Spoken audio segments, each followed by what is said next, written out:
Smith. Deontay Johnson is on his football team, even if he doesn't play in the preseason, whereas Sutton Smith needs to play a little catch-up. Smith, another guy, though, kind of disappointing based on all the hype's the wrong word, but the potential of investigators believe Cheyenne may now be in Lewiston, Maine. Regarding the overall operation. I think everybody wanted to see more out of Benny Snell in terms of, can he be a guy who spells James Conner? Can he be the future running back? And judging from what we saw last week, we'll see if he does better tonight. But even in training camp, yes, he does well in blitz pickup and those kind of things. He catches the ball better than I thought. Doesn't bounce it outside, but he can bounce it outside. He has to learn to play at that NFL speed.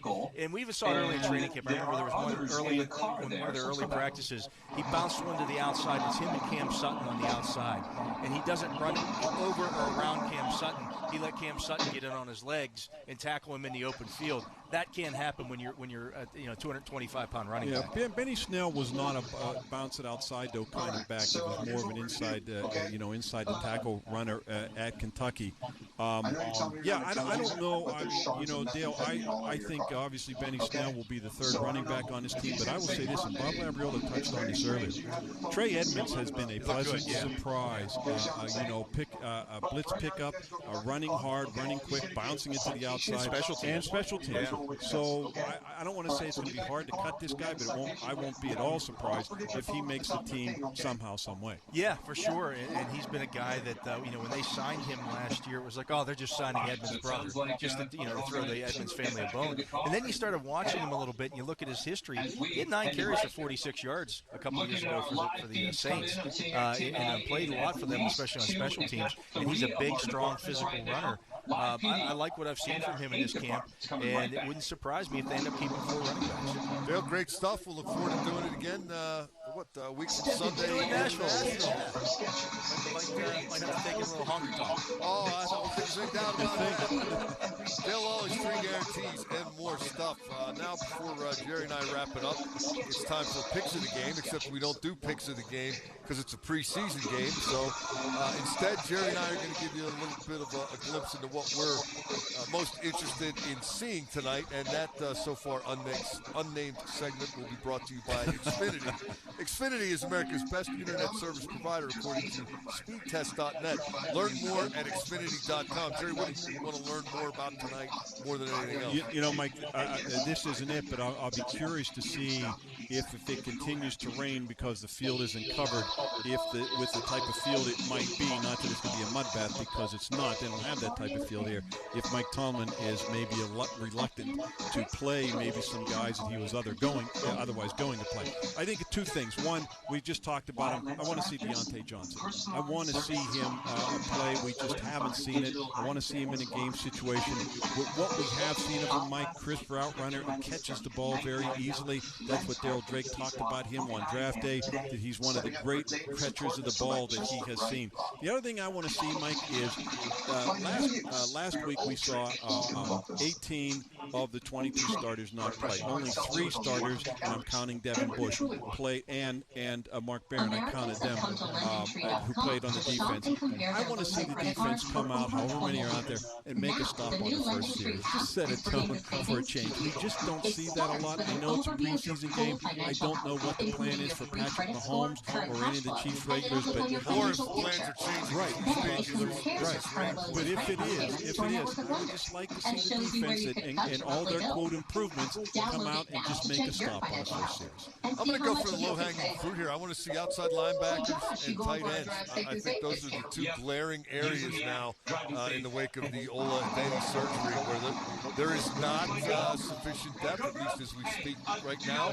There's still some time for that to develop, and still some preseason opportunities ahead for these guys. But I'm wondering if tonight ends up being the night that convinces Kevin Colbert, hey, I got to go make a trade, which he's done before, or we got to be scanning that waiver wire with a magnifying glass and bring in 1 or 2 guys to just round out the bottom. Mike, I wonder when that moment's going to be, because that's a good point. Because when you look at the Vance McDonald trade, that occurred before the Carolina game. That last, so I almost got here and got in that game. Yeah, I know. So I almost expected to last 3 games and then decide what they're going to do with the position. But I don't think there's any question. I mean, obviously, right now they need to go out and acquire some type of NFL veteran tight end. That was Steelers Game Day with Jerry Dulac. The Mike Tomlin Show is next. That's brought to you by your neighborhood Ford store. Ford, the official truck of the Pittsburgh Steelers. For Jerry Dulac, I'm Mike Pursuta. You're listening to Countdown to Kickoff on the Pittsburgh Steelers Football Network. Increasing value of you. It's Michelle Michaels, and that's what my friends at Northwest Bank want to do for you. At Northwest, it's more than it means doing everything they can to make your life easier. So your bank feels less like a company and more like a community. You feel less like a number and more like a neighbor. And banking feels less like banking and more like someone has your back. Northwest, increasing the value of you. Member FDIC, Equal Housing Lender. Let me tell you a thing or two about the people who don't compromise. Xbox on. Really? Xbox on.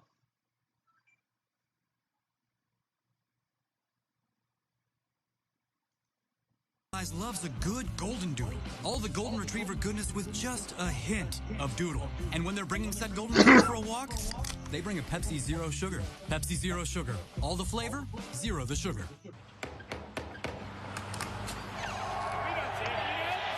Upon official review, Get the remote. the ruling on the field stands.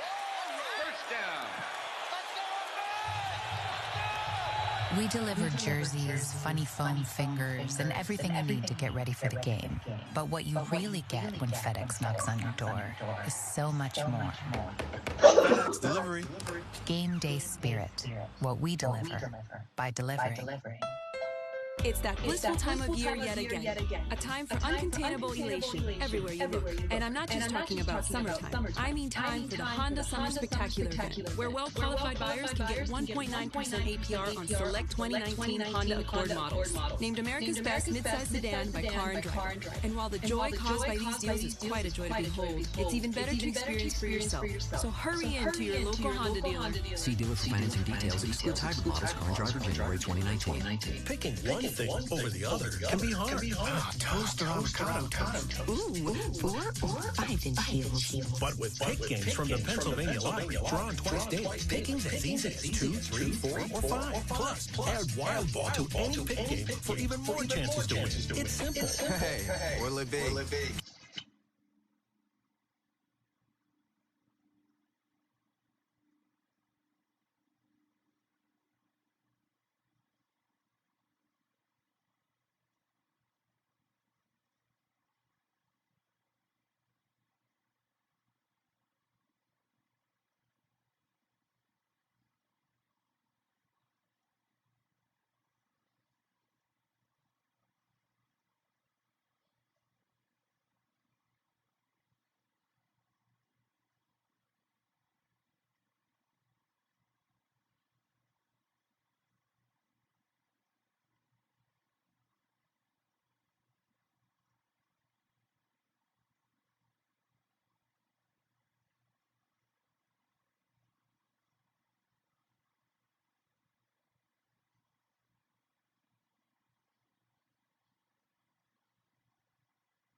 We're now going to Chicago.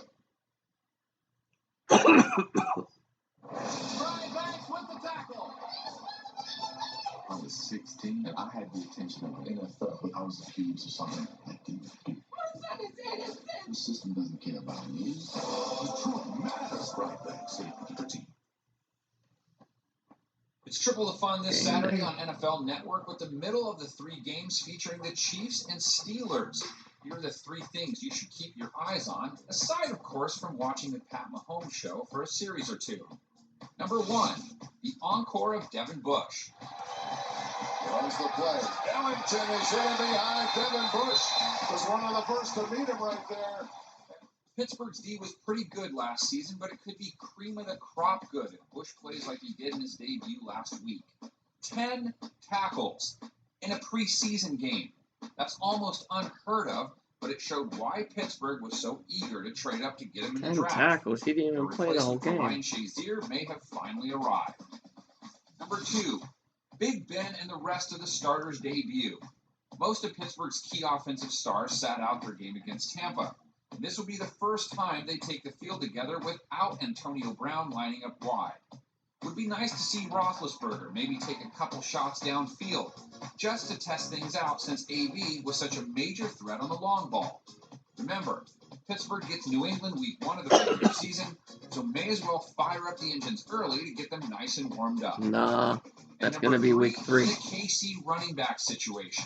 Say hello to Darwin Thompson, everyone. We never use starters in game 1 and 2.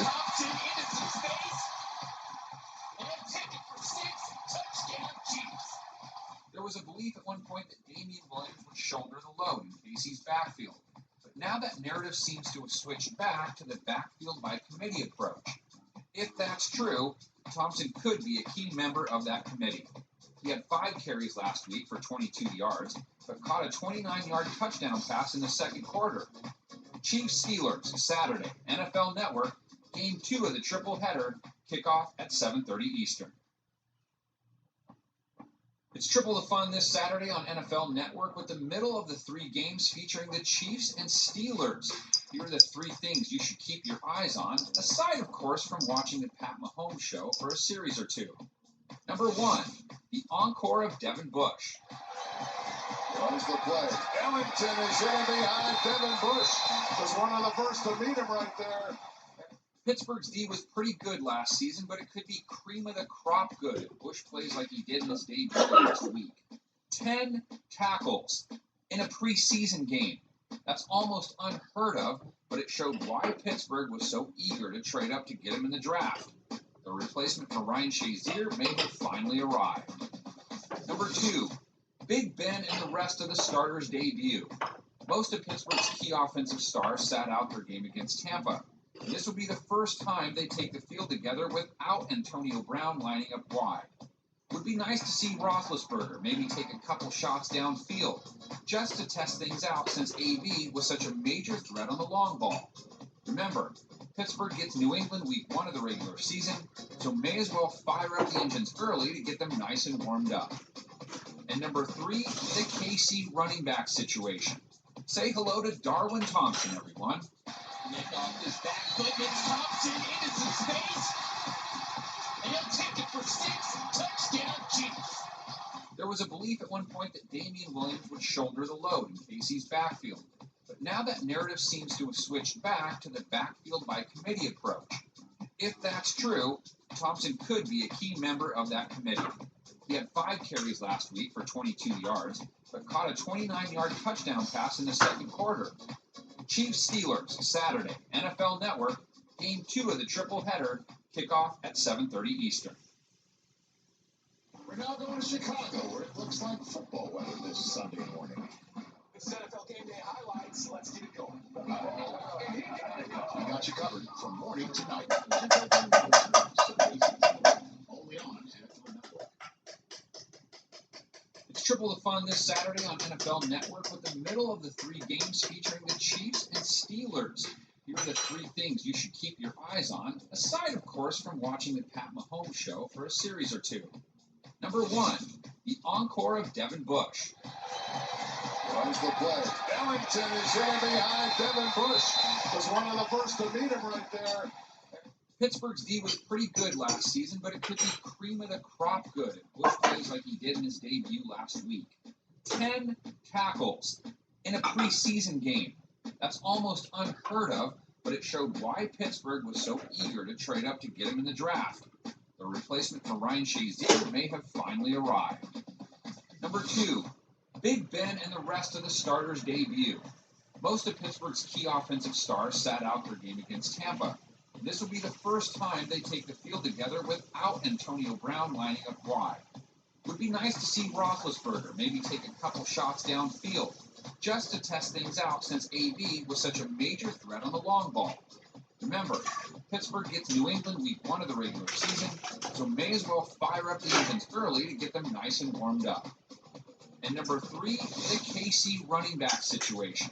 Say hello to Darwin Thompson, everyone. Kickoff is back foot. It's Thompson into some space.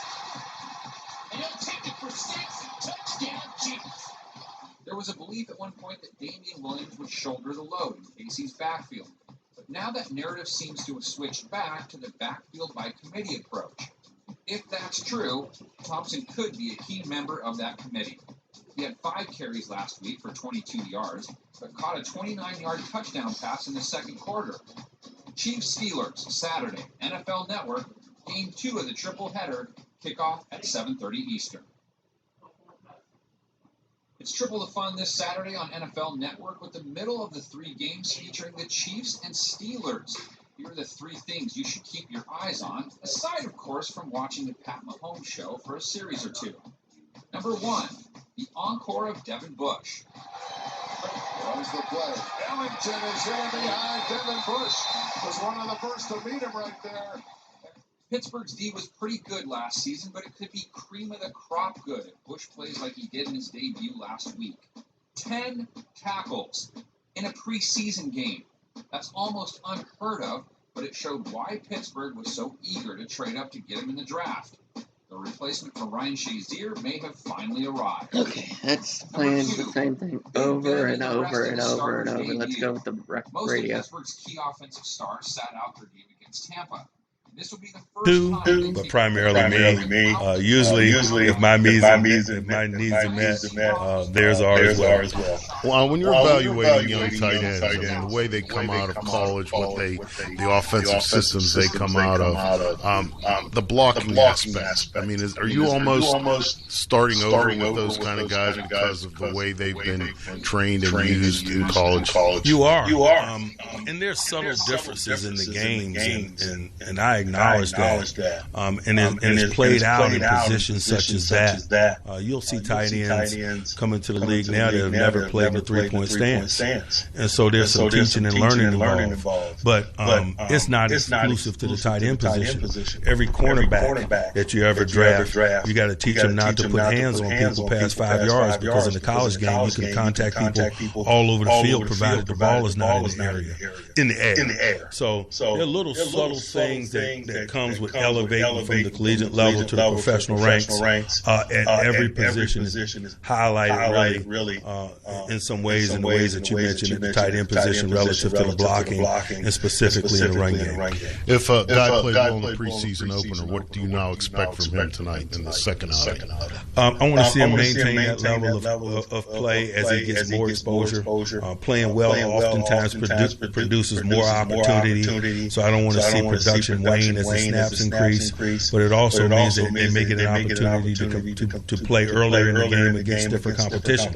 And I want to see how they adjust and adapt to that environment as well. That's the Mike Tomlin Show, brought to you by your neighborhood Ford store. Ford, the official truck of the Pittsburgh Steelers. I'm Bob Labriola. Bill Hillgrove, Tunch Ilkin, and Craig Wolfley are next as we count down to kickoff. You're listening to the McDonald's pregame show on the Pittsburgh Steelers Football Network. The Mike Tomlin Show was brought to you by your neighborhood Ford store. Ford, the official truck of the Pittsburgh Steelers.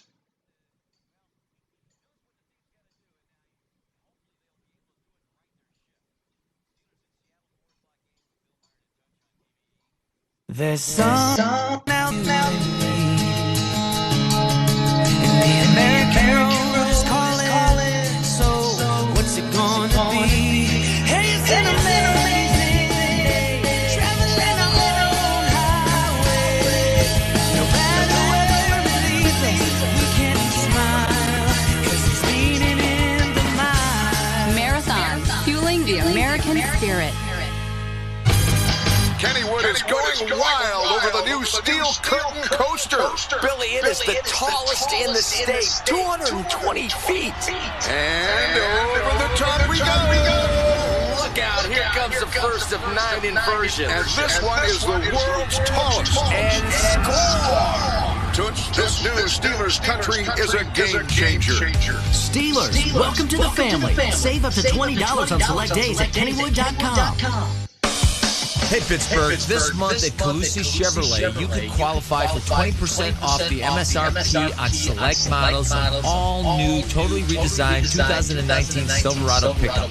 That's over $10,000 in savings on select Silverado double cab all-stars. The team at Calusi has been serving Pittsburgh for over 100 years, so you can buy with confidence. Check them out at Calusi.com. Find new roads at Calusi Chevrolet.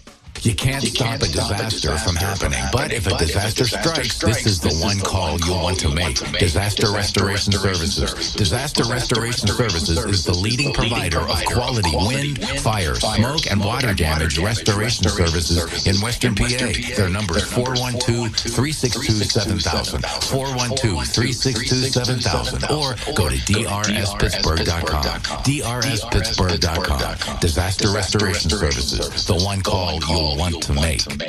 Terry Wirgus here from the Gateway Clipper. Come on down to the river and join us for an evening out aboard our Sunset Dinner Cruise. Enjoy a dinner party out on the water with friends and family.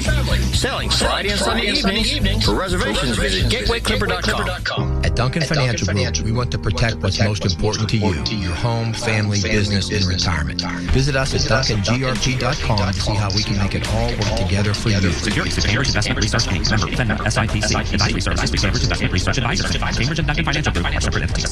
Be there as the Steelers induct the newest Hall of Honor members during a special ceremony presented by U.S. Steel on Sunday, September 29th in the PNC Champions Club at Heinz Field. Event tickets and VIP packages for this year's event are on sale now at Steelers.com. Hey, everyone, want to know what's new at Haas's? Ridiculous prices, great deals, and great values. Not everyone is hungry enough to want our famous salad bar, so get your favorite meals with a hot side salad, and a roll for less. Way less. You can still get the salad bar if you want. Now it's your choice. Get our 6-ounce succulent sirloin steak dinner for just $9.99. That's it. $9.99. Haas's, real good people serving real American food. Stan Savran here. Injured in an accident? Then call Shenderovich and Fishman, 888-98-TWINS. They handle all kinds of injuries. Other firms charge a 40% fee. That's almost half your settlement. Shenderovich and Fishman charge only 25%. $1 million settlement means $150,000 more in your pocket. 25%. It's your money. 888-98-TWINS. Shenderovich and Fishman. They got your back, not your wallet. Hear what's happening with the Steelers directly from the players themselves at the Giant Eagle Market District in Robinson. Now on a new night, Chalk Talk is hosted by Steelers Radio Network sideline reporter Craig Wolfley on Tuesdays from 7 to 8 p.m. on DVD. This season of Chalk Talk starts Tuesday, September 10th.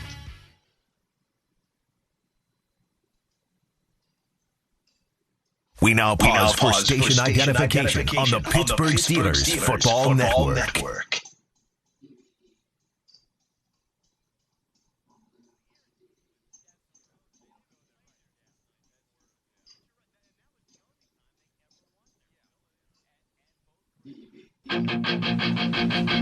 Welcome to Countdown to Kickoff. I'm Bill Hillgrove, joined by Twin Chilkin and Craig Wolfley. You're listening to the Pittsburgh Steelers Football Network, and we were supposed to be on the air with a football game now, but it's been delayed because of weather. We had fast-moving storms coming through the north side area of Pittsburgh.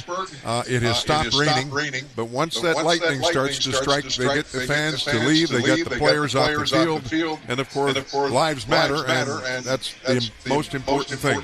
So we'll have a delay of this preseason game between the Pittsburgh Steelers and the guys from Kansas City, Andy Reid and the Chiefs. Wow. Yeah. It's gonna be a great game. Look, I'm telling you, we're gonna get this game on, and I am excited. You know why I'm excited? Because I got a number of things I want to see. Number one, I want to see that first team defense. If I'm Keith Butler or Mike Tomlin, I'm keeping my first team defense in as long as Patrick Mahomes is in. And Patrick Mahomes started the game last week. I don't know how many. I don't know how many plays. He was 4 for 4, and he had 2 big runs. Right. So I'm putting my first teamers in because I want to see them against Tyreek Hill, McCole Hart from Georgia. That guy's a 4.2. Wolf. He is a legit 4.2. And kind of short, huh? Yeah, but he's fast. He's not.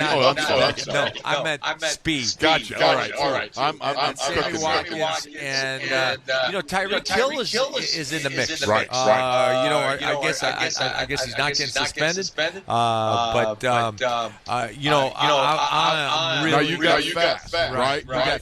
This might be the fastest wide receiver bunch, maybe in the league. Maybe not as fast as our guys. Now let me ask you this: if you're Justin Lane, do you feel like I'm playing way off the ball? Well, here's my point. He was already playing left field in the corner nook or something over in PNC Park. How much more can you give? Well, that was cover 3. They're playing 3 deep zones. The corner's got the deep third, the safety's got the middle third, and the other corner's got the other deep third. But so he was playing not to get beat. Right. Now the point is, you've got even faster people coming in tonight. Good evening and welcome to Pittsburgh, Pennsylvania, as we are waiting on Mother Nature to cooperate. It's going to be the Kansas City Chiefs and the Pittsburgh Steelers Week 2 of the 2019 preseason. As you can see, most of the fans not in the stands at the moment. I think. Hello to everybody. Stephen Nelson. Right. And one piece of real good news. There will be football tonight. Piece of bad news, it's not going to start right on time. Weather has been an issue. There's been some lightning in the area. For more specifics on our situation, let's go to BJ Kissel. Thanks, Ari. The latest news that we've been given is that the kickoff is scheduled for around 8:15 Eastern, 7:15 Central for everybody back in Chiefs Kingdom. And like you said, the players were out on the field earlier, but they were cleared off as there was lightning in the area. It started to rain a little bit. Fans were asked to clear the stadium and go up to the concourse. Some fans started coming back down once the rain stopped, but they were sent back up. They just did an announcement over the PA that it has stopped raining, obviously, but there's still a chance for lightning in the area. The players have not yet come out of the locker room. We're expecting that to happen soon. And we have been told they're going to do a full 45-minute warm-up. So as soon as the players get out, they get through their full warm-up. We should see a kickoff, hopefully, around 8:15 Eastern time, unless there's any other kind of change between now and then. And obviously, we'll keep you updated. Appreciate that, BJ, and guys joined by Tom McShay and Trent Green. Guys, obviously this is a tough situation. When I say malaise, I'm more make some plays, get confidence in your own head. Right. And that's what I think that because I think first thing is you're fortunate and you're happy that you didn't start the game and then have to go and cool down and then rewarm up. That's really the first thing. But obviously it's frustration. How much they spend on something? They broke their back on him, right? That's something like that very high. I thought that details kind of off. Right. Yeah. But the point like that for your spot, you can curl up and fight. All right, we'll go with this video and this audio. Chosen stand-up fight. Dante Johnson tonight. which will be good because he's been Nick in camp, but also in the OTAs, whatever happened before that. And what else do we look for this evening for the Pittsburgh Steelers? You had a list of 10. I want to see Cam Grave, Black Pocket. I want to see. I was watching TJ warm up, man. He was digging up grass. That's how fast he was. And I want to see. Turnover in Kansas City, and there's no more Harry and Alan Bailey. There's no more Steve Nelson. He's here in Orlando Scandrick. And there's no more Bob Sutton. Bob Sutton got fired. The 3-4 is gone. They're in a 4-3 over-under. Steve Spagnuolo is the new defensive coordinator. And he's very aggressive. And, they got Frank Clark in a trade from Seattle. And they got free agent Alex Okafor from New Orleans. And Chris Jones had 15.5 sacks last year. So they're going to try to collapse pocket, and I want to see our guys, our offensive line, set the tone. I want to see them run blocking better than they did last, and I want to see what it looks like. You got Tyrone over there. Yeah. For some reason, I thought he. But that. What the hell, man? Will certainly be another addition to that secondary, which this is going to be a challenge. Yeah. You've got a lot of opportunities here for a lot of the young people to be able to come through and be able to do the things that you want to see. One of them is going to be the fact is. Go ahead, Bill. No. Finish your thought, and then I'll lay some good news. He never finishes a thought. Yeah. Rarely. Yeah. But we're going to try to wrap this up. Again, we're going to get some more clarity tonight on the backup tackle positions. Right. I really believe one of the things they're going to do, and I'm hoping that this comes about, but you got to find out who that swing tackle is. Right. And you've got to, and I think that's why Matt Filer's been playing guard and so forth, because I think it's done. I think Matt's going to start it right now. Next Thursday night. Why are they letting him? Why are they playing him at guard, though? Because I think they want to see Zach Banner. They want to see Chooks. Yeah, but somebody's got to find the groove in between the left and right tackle. You got to find somebody because they don't know. And I think it's about Zach playing his way up rather than Chooks. Let me ask you, you really think? Why would you put him playing at guard and not at tackle? Because Dave DeCastro is nicked up. Ragu's been a little nicked up. Why not? He's going to still play. And this could also mean something for maybe this year or next year. But I believe in my mind, because Matt Filer's done everything right. Has played up. I don't think anybody expected Zach to come in. He lost 80 pounds. It's ridiculous. That's a whole person. You lose a whole person. Then you go out and you're doing things like squashing the whole side of the line down on a run block, rushing, throwing people around. And he's been doing it with a little bit of an angle. Yes. So I like what I see. The good news. I really look at what back in the state. Chiefs people. The bet start for the game is 8:30 p.m. So we. Wow. Yeah. Let's chip.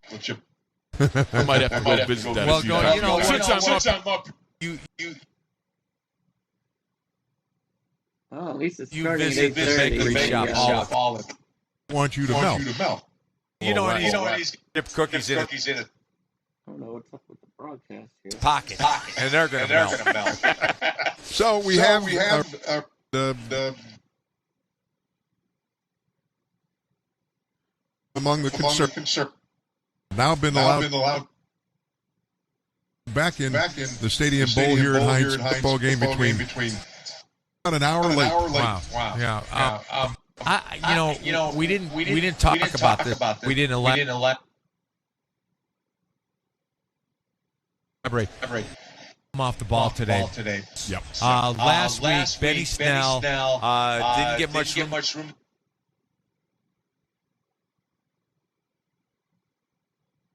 to run. You've got to give them a come off the ball and establish the run. Because you don't want to. You want to play balanced attack offensively. Yeah, we're up 67.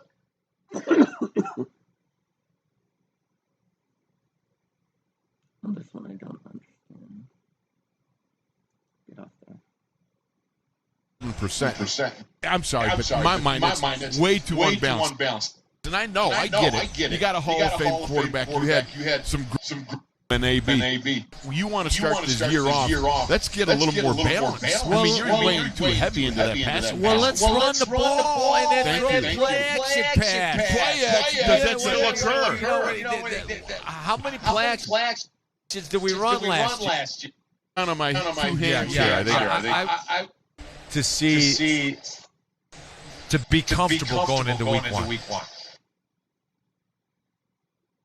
You've got to. Yeah. I just simply believe that you've got to have a better running game, especially now.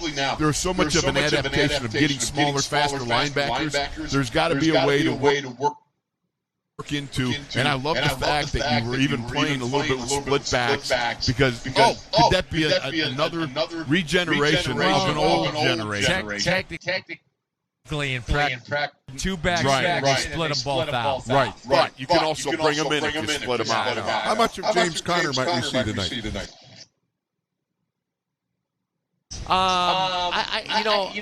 I think he's going to start. You know what? There is a phobia in the National Football League, Bill. It is. They are. Everybody's scared, and as Mike Merriweather said, "Don't be scared." Don't get scared. Don't be a scared. And they're afraid of injuries. And I just think that in our day, Chuck was not afraid of injuries. He just made us play. I remember we played the New York Giants. They took us out after halftime. All of a sudden, it's the middle of the fourth quarter.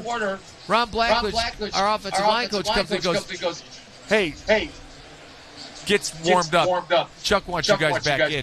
He wants to win this game." And we tried to explain the biscuit theory to him. Yeah. He didn't buy the biscuit. When a biscuit comes out of the oven, Billy, it's nice and fluffy. You put so nice. Yeah, it's supple. You can put butter on it. Oh, it's just great. But you leave that baby sit overnight, or even a couple hours. What happens? It's like a brick. Play hockey. Yeah. So that's what we're doing. We're like bricks in the fourth quarter. So Chuck always wanted to win. And you know what? And he was asked at the post-game press conference, "Why did you put your starters back in?" He goes, "Winning begets winning." You can't argue with that. No, you can't argue with that.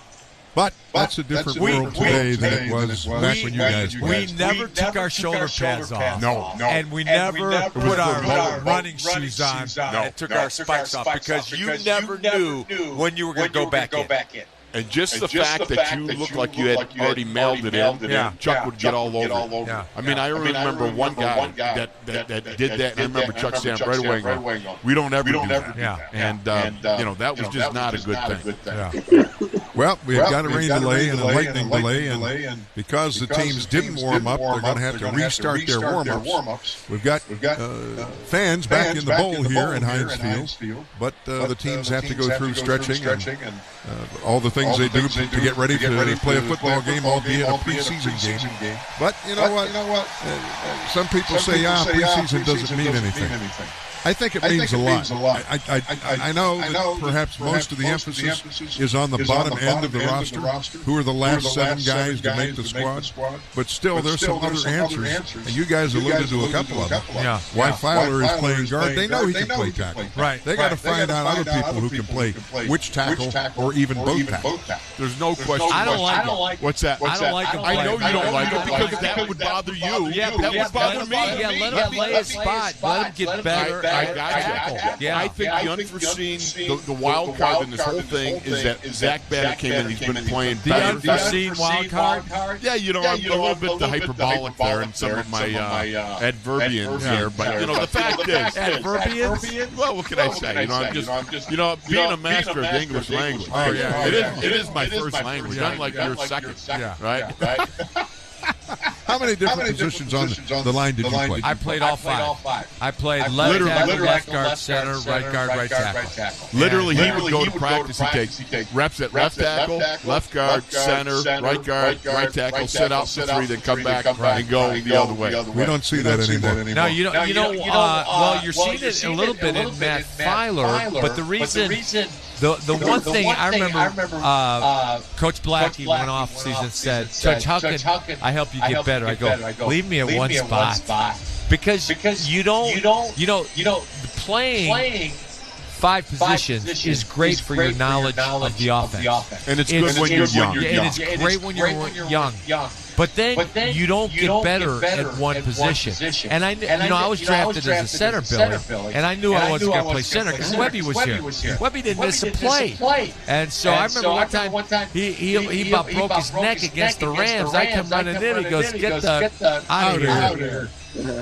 Exactly so. I mean, he did not miss a play in practice or in a game, or even warm-up. I mean, he was just that maniacal about making sure he was in, doing it all. And to show you his versatility, when Bradshaw would get dinged, he'd call the plays in the huddle. Right. At one point, I was in Dallas. At one point, matter of fact, that was the first year I started, I believe, 82. So it was the second year I started. 82 in Dallas on Monday Night Football when he said, he told Chuck, you call him. You go ahead and call him.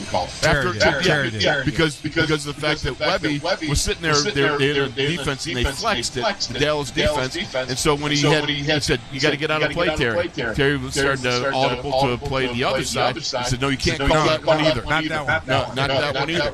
All right, and that's when Terry called timeout, and then he would start yelling at Mike, and Mike was not having any of that. Yeah. Webby was not going to take any Mike of that. Mike said in a very poignant way, question Bradshaw. Loudly. But that's just amongst us. But that's the way it was. I mean, still buddy. Oh yeah. Good moment. Yeah. Because the clock's coming down, and he knew he couldn't stay in the toss 32 trap. It was a 32, so he went to a 33, and he said, and Webby said, you can't run that one either because should have been 9-3. Yeah, should have been the tackle trap. You know, the funny thing is, I watched that, and I couldn't believe how flexible Webby's neck was to turn around with his hand on the ball and talk to Terry. I was like going, oh my goodness, look at that flexibility. No. Yeah. Then that's when he got honked off all the timeout. So these things happen out there, Bill. So there was a cheer as many of the Steelers entered the field to begin their preparation for this 8:30 kickoff, so we're still a few minutes away, and we have some things to talk about. Mike Tomlin also has some things, and we'll get to that. Basically, we'll hear his pregame news conference, which he held Thursday on the final day of camp at St. Vincent College. Do you miss St. Vincent College? You guys are up there every day, and you're on the air every day, or is it good to put it in the rear? So happy. It's only my 40th camp up there. I'm in the upper 20s or low 30s. Much of my life up at St. Vincent. Billy, I could have known how much I was going to be graduated there. Because you were as close to classrooms there as you everywhere where you went. Closer. Yeah. He would have had much. You know what? It was interesting, and it was. I think that the Steelers are going to come out of this camp a better football team than they came out last year. Cleveland. It ended in a tie. I came down to the locker room, and one of the coaches, and I won't tell you who it was, said to me, Billy, we stink. Yeah, and that's your own. Say that. Yeah. At that point in the season. That's why I think it's more important, guys, that you can't come out of the against fastest starting in New England. Look at New England. You know, with all the ramifications of what Foxborough brings. I'm sorry, it's still funky in Foxborough. All right. One of my favorite was happening, like the headphones going down and everything else. Yeah. You don't add your own misery by going in there with guys that are really not ready to play. Yeah. You know, and I think that's why really had it down as far as how much we would play in the preseason. It's gotten too worrisome about guys' health when in fact I think the tempering that you get from playing in the preseason prepares you for the season. But that was before the salary cap. Right. And that dictates a lot.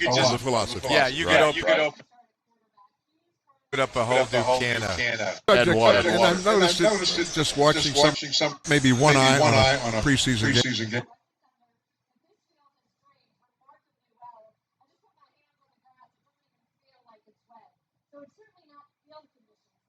Unless the team going to play. Too many flags. Too many penalties. Now, I understand that maybe the first two games, the officials are told we're looking for this emphasis, the flag come out. But my goodness gracious, I hope that with the coming of the third and fourth preseason games, that stuff starts to abate. I'm hoping. I'm hoping. Yeah. Just actual penalties or the officials are looking for something.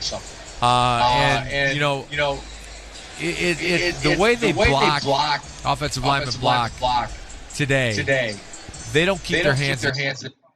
Yeah, they. We call it the golf defense. Of the type of John Madden dancing together. Yeah, all right. Can we put Wes Bingaman into that group? The picture I get sometimes I'm not with the block. I'm not going to try to show my age, and Les Bingaman were the only 300-pounders in the league. Right. Yeah. Right, but this is when he was head coach of the Bears, he was 300. Oh, he might have been 4 bills. He was bigger than all his offensive linemen. Yeah, exactly. So, but here's the problem. Last year, the officials, and I've talked to the NFL officials up at camp, and last year they had a 1-week emphasis on holding calls, and it resulted in Brent being thrown for just 1 week. Okay, look. Here's a salute. All right? I mean, the offensive lineman. I wouldn't want it, but you got to start doing something. If you rather than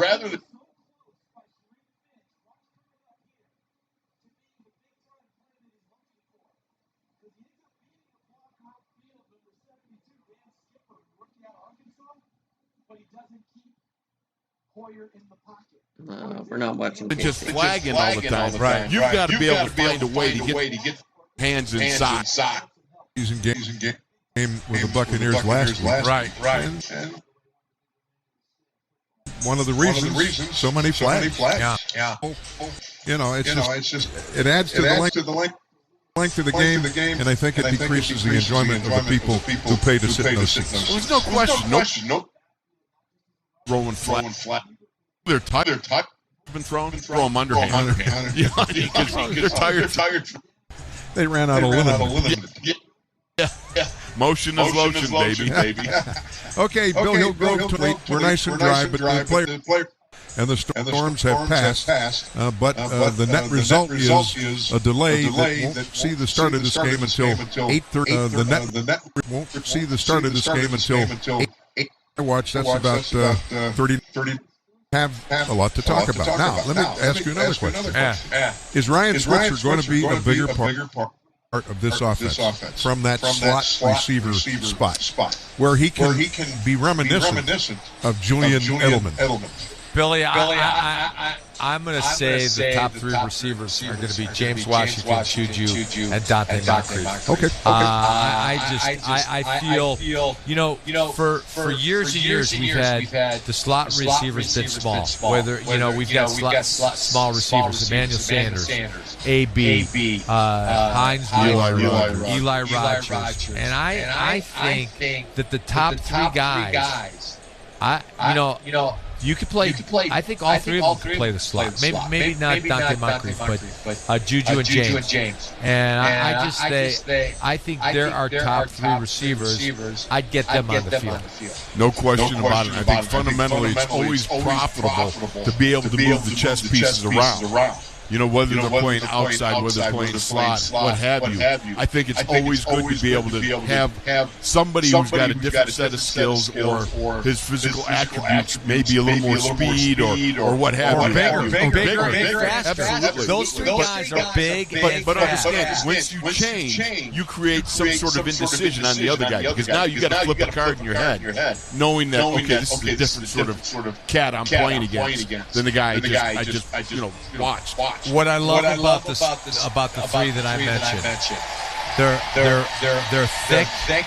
They are extremely fast. They run great routes. They attack the ball when they come back out of their cuts, and all three of them could blow the top off the coverage. We all want to see more of Dante Moncrief. Because of injury, we haven't seen enough of him. He came as a highly prized and expensive free agent from Jacksonville, before that Indianapolis, in his 6th year out of Ole Miss. I understand, from what I've been told, he loves to run through defenders. Yeah, he's a tough guy. You know, I was down in Jacksonville this offseason, and I talked to their coaches. They love him. They love him down there. And he's a solid citizen. Yeah, he's a great guy, and he's strong, and he runs through tackles. And I looked at my notes when we played Jacksonville. I looked at him. Can sky, can run, great hands, and breaks a lot of tackles. That's what I had my notes on him last year. And we saw this past week up at St. Vincent. Big Ben, he rolls out, gets a little pressure on 11-11, but he finds Dante running across the back of the end zone, nails him with a perfect flag, right at the flag throw. And Dante didn't bobble it, caught it, got the nice 2 feet in, boom. They got a great rapport, Ben and Dante Moncrief. And I like more. You know, we've always had small receivers. I want to have big receivers this year. I was told that Ben and Dante in the offseason spent a lot of time together. Throwing the football, catching the football. That can only help this situation with the absence of Antonio Brown. It's all about repetition. It's getting on the same wavelength. You know what I mean? Antonio and Ben, I think one of the beautiful things about it was they really understood each other. At some point, it became apparent because AB starts to break off too much of his routes. And you can't do that consistently to your quarterback, because all you get is what you call it, the play pump. Yeah, everyone thinks, well, Ben's so good at the pump fake, but all of a sudden he goes, he's throwing. No, he's not there. You know, I mean, that's the whole situation. Not our problem. It's somebody else's problem, but that John Gruden offense depends on precision. Oh, it is. You've got to run great. You've got to run precision routes, because the drop back, the 3- and 5-step drop back, is coordinated with the routes you run. And so if AB's gonna break off routes or do what he wants to do, my question is, how fast does Gruden turn into Chucky? Right. And go off on AB. You know, I think, and just listening to some of I've caught some clips of that hard knocks that you're calling soft knocks, because I guess it's not really, emphasizing the AB thing. But Gruden's got no problem really ripping into guys. Yeah. I mean, he's very precise in his rippage on some of the guys. He goes after. He starts out like he needs to rip into AB. And then all of a sudden he goes Chucky comes on. He's full in fuego. So the rain has stopped. The storms have moved on. The fans are in the stadium. Players warming up. Pittsburgh and Kansas City will begin this preseason game in roughly 33 minutes. So we have time to reflect on the final day of camp. And at that point, at midday, Mike Tomlin held a news conference at St. Vincent College to talk about a lot of the issues, a lot of which occurred this week. Let's tune in. Good afternoon. We're excited about this second opportunity, and I think the key element of that is opportunity. Opportunities are starting to get scarce as we come to the conclusion of camp and start to continually step into stadiums. The sand is running through the hourglass. Guys are losing opportunities to state a case for themselves. So there's a certain urgency. We've been in the stadium, so guys have have a litmus, if you will, of where they are from an in-stadium actual football perspective. It'll be exciting to watch guys build upon that and respond to some of the things, positive and negative, that happened to them in the stadium. The last time, opportunities in this stadium will be really distributed based on some of those things. And so, guys that performed well the last time out will get more exposure this time and probably more exposure against stiffer competition. And that's what this process has been about. That's what I outlined for you the last time we came together and talked. We're getting more deliberate in terms of the places we put people and the situations we want to see people in and the groups that they're running with, et cetera. It's been a good process, but we came here to ready ourselves for the season and to take 90 to 53. So, some of those type of things it's time for them to take place. In regards to the game, it is the preseason. We'll doing some game planning, but not full game planning. We're really still focused on this group and this development. It'll be fundamental in that way. The quarterback rotation, we'll start Mason. We'll also play Josh. We have every intentions of playing Hodges. We'll see how all of that unfolds. Obviously, some in-game things dictate some of that. We have a number of guys working their way back from injury. We have a number of guys, partially available and things due to injury. We won't make any determinations about participation at this time in the preseason. This time of year, we'll always leave the light on and the door ajar in an effort to be inclusive, to give everybody an opportunity to play in game, because we realize that work that happens in stadium is weighted a little bit differently than some of the stuff that happens out here. Excited about it. Looking forward to the growth. Oftentimes I talk about the second-year player. They had a lap around the track is reasonable to expect a jump in performance and execution and detail and readiness, etc. I think the same thing can be said about a group once they've been in the stadium. As we march into the stadium for the second time, is reasonable largely to expect an upswing in all areas. And so I'll be excited about them meeting that expectation. Be happy to address any questions. What's it going to be? Might be things using your start how you did in the opening. I do. Mike Mason said his knowledge and knowledge of the offense would be more impressive in his game. Have you seen that? What have you seen? I have, and I know that is his intention. I think one of the things that really attracted us to him out of Stillwater was that level of aggression, the way that he attacked defensive vertically and threw the ball. I know that's his style, that's his demeanor, and it's showing more and more consistently. Like you're evaluating Mason and Josh on the depth chart. I know you take the whole package. How much do you weigh in the stadiums versus out here in practice or whatever? It's just what I mentioned earlier regarding everyone. They're being evaluated in everything that they do, but you acknowledge the in-stadium play is weighted a little bit differently because it's not football-like. The situations aren't scripted. Is football. It's fluid. Intellect and the ability to adapt and understand the ever-changing situations are part of the evaluation. That's why in-stadium action is weighted more heavily and appropriately so. To that end, with Mason getting a chance to play in the first team, is that weighted? Do you have any more expectation of them? I don't know that there's a black and white answer to that. I just believe in quarterback play, regardless of what group they're in. If they're doing their job and doing it at an acceptable level, they're capable of moving their group. Mike, when you rearrange the offensive line, when guys go down and practice, are you trying to get the best possible use out there, or see guys in positions? It changes depending on circumstances. Sometimes I specifically want to see a guy play against different competition because he has performed to an acceptable level in the groups that he's working in, and I want to challenge him. Like we've talked about some in here, being more deliberate about the selection of people. There's a myriad of layers to those decisions, to be quite honest with you.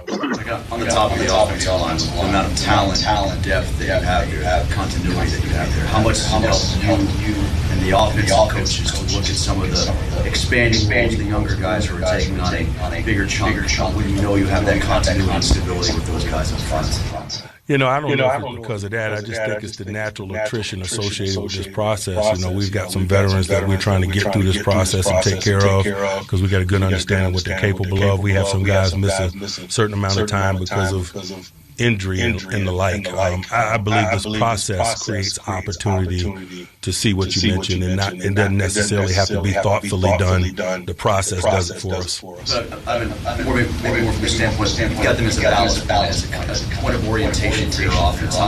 Very few teams have that. You're fortunate that you've built such a good offensive line in that regard. Is that I remember sitting here, you guys continually asking me about just the opposite of that a few years back. Maybe it just shows how long I've been on the gig. Man. Has it one way that you anticipated in 2014 basically this line is starting to gel? Absolutely. But we invested. We took top quality young players, hiring the draft guys like Marquise Pouncey and David DeCastro. There's some on-the-job training, etc. It's how this process goes. Like how we handle the kicking. I have every intention of doing what we did last week, but we'll continue to watch it. We have a couple more days of work. We're going to challenge them some here in these settings, and the outcome of those challenges may dictate otherwise. Where is Cam Sutton most year? Detail and increased versatility. He's always been a detailed guy. He's always been versatile, but I see an upswing in both, and I think those are positive attributes to his resume when he came out of Tennessee, and as he gets into his career, is proven to be legitimate and real. Mike, where's Deontay Johnson? Enough of them to get a feel for what he can do. No. Needs to be out there. And he was yesterday, and he will be today. So for a lot of young guys, particularly that are battling nagging injuries, it slows their growth and development.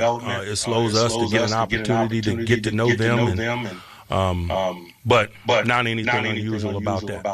Matt's been playing guard, tackle this week or so. Is that more function just of injuries and trying to have it fill in, or is that we like some of these young tackles. They've done well in the groups that they're working in, so we want to get a chance to evaluate them against stiffer competition, but at the same time, we want to give him reps and keep him ready to go. He's guard capable, so you're able to serve both masters, if you will, by doing so. See him starting to tackle and game.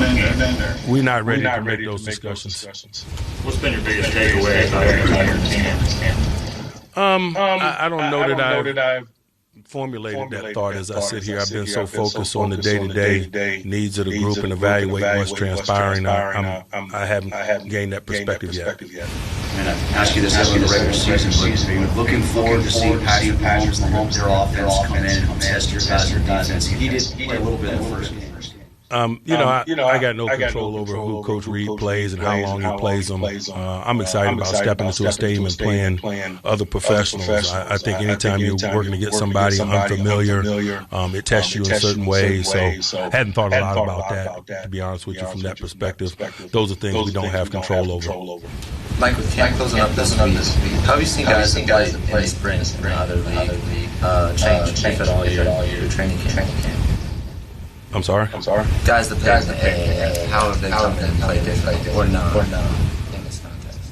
Not. Like a couple of players talking about this being an important week, maybe the most important week. Do you want to be different than other ones you put more emphasis on?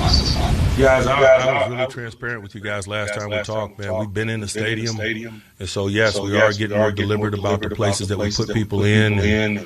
And we acknowledge that time is running out in terms of guys having an opportunity to state a case for themselves. All of that makes a level of urgency what it is here as we bring it to a close, no doubt. A couple years ago, we were in Donald with the city, using varsity play.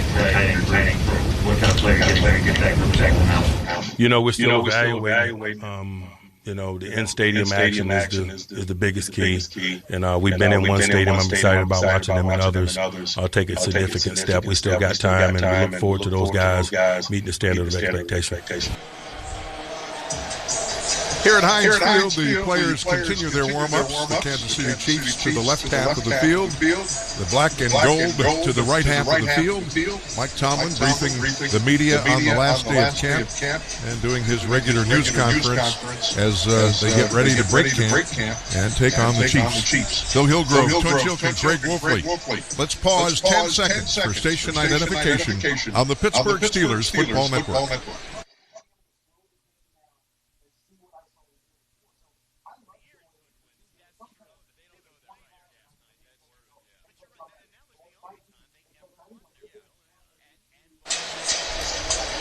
Preseason game number 2, the Steelers taking on the Chiefs, is set for an 8:30 kickoff. Tunch, a few minutes ago, you started your list of things you were looking for tonight. What is next on your list? Number 3 is I want to see Mason Rudolph build on last week. Mason has been unbelievably better than he was last year.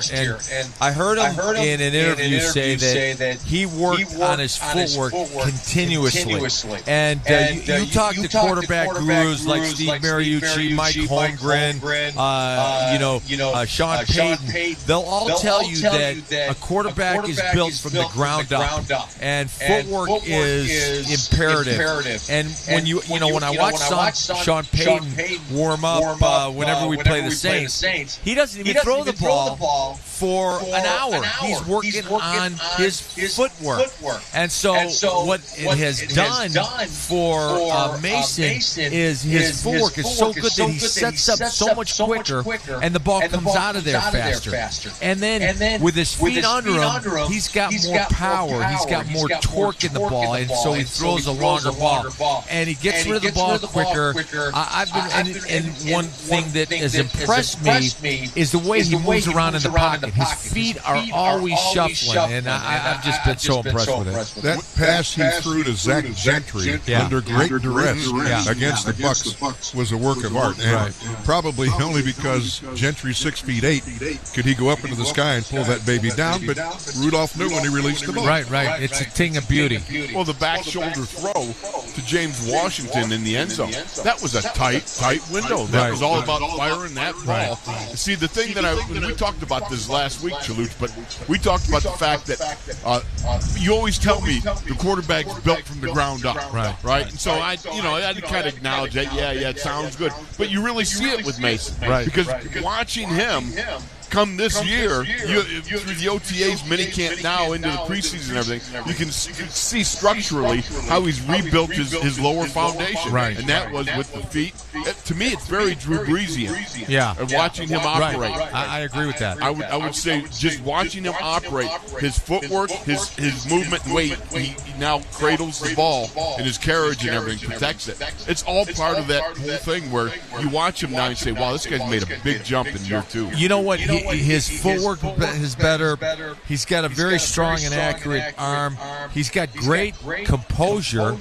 And I heard him say this in an interview, but you can see it. He's a lot more aggressive. Yes. He's not careful out there. He's a lot more aggressive. And, I've just been very, very impressed with him. And I want to see him build on last week's performance. I saw him live twice as Oklahoma State played Pitt, first in Stillwater and then here at Heinz Field. He was most impressive, and I was very happy when the Steelers were able to take him in the 3rd round. Well, he looks even more impressive this year than last year, as we've already been talking about. But the thing that I like about him is his confidence is just radiating. I mean, I was talking to James Washington one time, and James was talking about the fact you can feel it. You know what I mean? You just know. He's larger than charging in the huddle like he should be. Any other points you want to make? I want to see Devin Bush and Yuli Gilbert build on last week's performance, and Tyler Matakevich. I think the inside backers are so fast.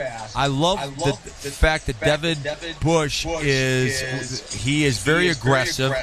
He'll use his hands very well to get off blocks. I love this Yuli Gilbert.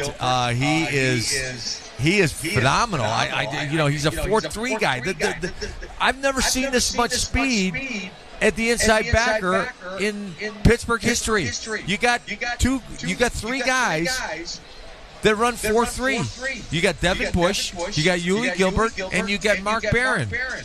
All 4-3. That's amazing. It is, and I'll say this about Devin Bush. The next step I want to see a consistent next step. I mean, the point is, one of the fundamental cornerstones of being a great player is to be at a consistent high level week in, week out, interspersed with some absolutely splendid performances. Defensive coordinator Keith Butler has to like what he sees on the inside backer spot with that great speed. Yeah. And Tim Benz this week caught up with Keith Butler training camp. Let's tune in. The performance of Devin Bush. If I hear Mike Tomlin reference that Ryan Shazier home opener against the Bills, that's not a bad orientation point to start. It's not where you compare somebody to. I mean, I think they're different guys in terms of how they play the game and stuff like that. But I still think he can be a very effective player for us this year. He's still got a lot to learn, though. I mean, he does a lot of good things. He's got a lot of natural talent, and we look forward to him to helping us this year. Are you as a staff also going through a learning process with how to integrate him, Mark Barron, and Vince Williams? Well, we got to see what they, we know Vince. We don't know the other two. Mark, we've seen him on film for 8 years and stuff like that, but we haven't seen him in the system.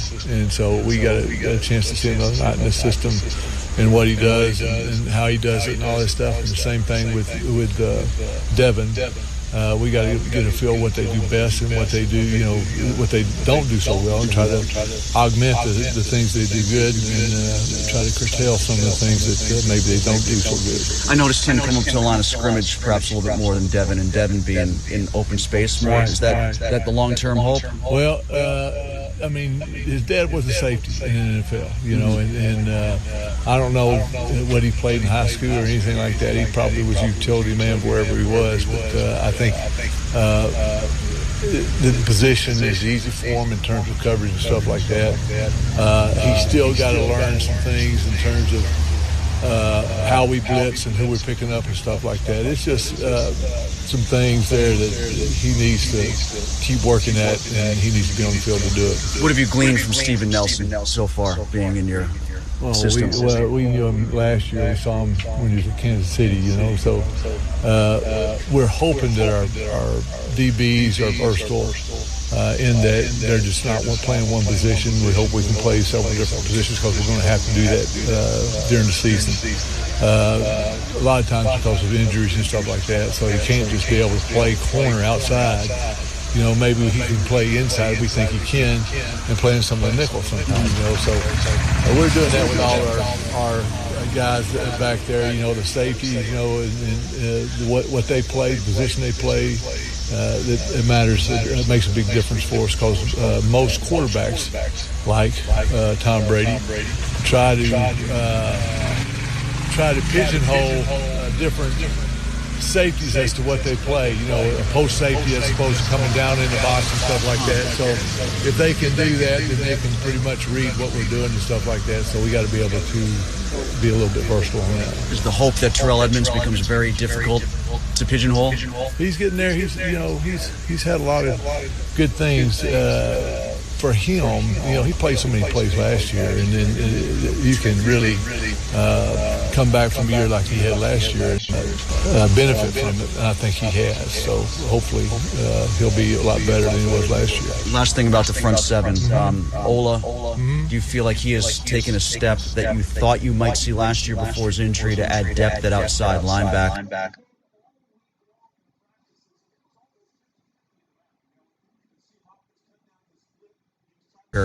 And how do you plan on incorporating Hargrave this year? Like you said, Ola has come along for us. He's learned. He's not a dumb guy. He listens to what's going on. He tries to do what we ask him to do. I think he's going to help us in terms of depth and stuff like that. But what he's got to do is he's got to be a good special teams player for us. The guy who's not a starter at outside linebacker has got to be able to play special teams. A guy who's not a starter at any linebacker position has got to be a good special teams player, as do a lot of them. So I think if you had asked him, he would know that he's got to be improving his special teams and stuff like that for him to be, in making the team. That's what he'll have to do. And I think he's capable of doing it. And because he showed me that he can Everybody go get their beer and so should be able to do it playing special teams also. Get the beer. I think he's going to be has been good for us, and he's going to even get better. I think our front is probably one of the strongest parts of our defenses, and he's part of that too. Tim Benz talking to Keith Butler, the Steelers' defensive coordinator, who apparently likes what he sees. And Tunch, you said you wanted to correct some 40-yard dash. I had those four. Devin Bush, Yuli Gilbert, both 4.4, and Mark Barron was a 4.4 when he came in, but he's now a 4.5. That's still flying. Yeah, it's still flying. That's still very fast among your linebackers. But I just wanted to correct myself. I looked up this. I said 4.3. No. I made a mistake. I was getting so excited about their speed. I was talking about the wide receiver speed, and Dante Moncrief is a 4.3. And that's why I got a little carried away with the linebacker speed. We have a storm delay. The storms have moved on, and the fans are back in the seats, and the Steelers working out on our right, getting ready for the game. The Kansas City Chiefs have apparently finished, and they're standing on the sideline, so the teams will not re-enter the tunnel. We'll have introductions with the players already on the field. Tim Benz had talked to Keith Butler, and now let's switch over to the offense. And there's been a question mark on David DeCastro. We haven't seen much of him. The former first-round pick in 2012 out of Stanford, playing the Steelers' right guard position. Tim Benz caught up with DeCastro earlier this week. One theme I've kind of been working on from camp is the importance of the offensive line this year because of how much is changing in the passing game with all the different components, AB being gone, moving things around with the wide receivers. How important is it for you guys to be as stable as you have been throughout the course of the past few seasons? I just think it's key no matter what. I mean, really, it's a group that's really important. Obviously, we take pride in it, and obviously prove we can do it even without a guy like Munch, who's been here for a while, helped us a lot, and I think we learned a lot from him. And I think Surratt's doing a great job, and looking forward to kind of getting back out there. Talk about Sean a little bit and that transfer. I know you mentioned it during minicamp that you expected to be seamless because he has learned under Mike as long as he did. Has that been the case so far in training camp? No question. It's just like we've all learned under him, and he was part of that. And Surratt's been here as long as I have, and I've seen him growing up as I've grown. And at the end of the day, like I said it before, we respect him. We respect the work he puts in, and he respects us. So it's a good relationship. And at the end of the day, though, we still got to go out there and play hard. A lot's been spoken this week about the passing of Darryl Drake and the importance of a position coach with the players themselves. And I imagine that bond is very strong, not only with Sean, but also was with Mike, too. And is that something that you've thought about over the last 72 hours? Yeah, you definitely think about that. You think about yourself. Obviously, it wasn't my position coach, so it's a little different. But you think about it, you put it in a situation, say if that was my guy like Munchak in my situation, or guy like Juju, who's only known Coach Drake, so it's tough, really tough, and you got to lift those guys up and take care of them and try to do your best, and that's all you can do. Back to what you were saying about Sean and sort of the way he has carried things on from Mike. For a guy like you, for a guy like Ramon, I mean, you guys are so veteran-oriented. Is he teaching you much technique, or is he like reminding you of certain things, or how does he make his voice heard in that context? Yeah, a little bit of both. A lot of it's an open conversation. There's no egos or competitiveness. It's like we just want to get the job done, and so you bounce off ideas. You say something, you might say something, and take a bit from both, and you work together. That's all it is. There's no everyone's one exact way, the exact science to do it, and both sides are open to making sure we just get the job done, and that's what matters. What did you think from what you saw from Benny Snell running in game one? Looked good, looked hard. I mean, obviously he's still young, getting some good game reps in. I remember those days things are spinning pretty fast, so that's what the preseason's for, especially when young guys are need to get that experience, get those kind of first jitters out of the game, out of the way. I know that you and Marquise have both been working with some nicks and dings here in camp. Do you expect yourself to play against KC, or do you give yourself another week? What do you think? I'm not sure. I think probably give myself maybe a little more time. It's one of those things where probably could go, but is it worth it? Why not give myself a couple more days just to make sure it's good? Hopefully get into a nice rhythm, and next week going into a real dress rehearsal game. So I think that's a smart thing to do, especially at this point in the season. Lastly, as far as pass protection goes for Ben Roethlisberger, one thing that was pointed out to me by Randy Fichtner is from time to time, that Ben might need that extra beat, that extra half second, because he's so used to orienting himself. You know, AB is always the X, so I can start from there and go. Might there be some of that this year? He might need to hold a block for that extra fraction of a second so he can get himself through the passing tree. I think that's kind of been the theme ever since I've been here. There's no clocks in your head. You hold your blocks as long as you can. You're never looking back. You're just keeping those guys in front of you as long as possible. That's the only way to be, and we take pride in enjoying that. That was Tim Benz visiting with one of the anchors of this great Steelers offensive line, David DeCastro, the right guard out of Stanford. We expect to see David tonight along with Marquise Pouncey, Ramon Foster, Matt Filer probably will go back to his right tackle position. We'll wait and see. And how about Al Villanueva and his battle to gain weight? Because he said he's started way too light in the past, and he wants to start the season at 335 so that if he does lose weight, he'll still be a big guy at the end of the year. You know what, Billy? When I used to come into camp at 265, I would be drop 10 in the first week, and I would again, weight is a big issue, and one of the things that Coach Knoll didn't care, he said, I don't care how much you weigh, I just care if you could play. And so that was very, very freeing. But you hated losing weight, and so he wants to get up to 325. He said, and so I guess I heard that he and David DeCastro were having a baked ziti eating contest.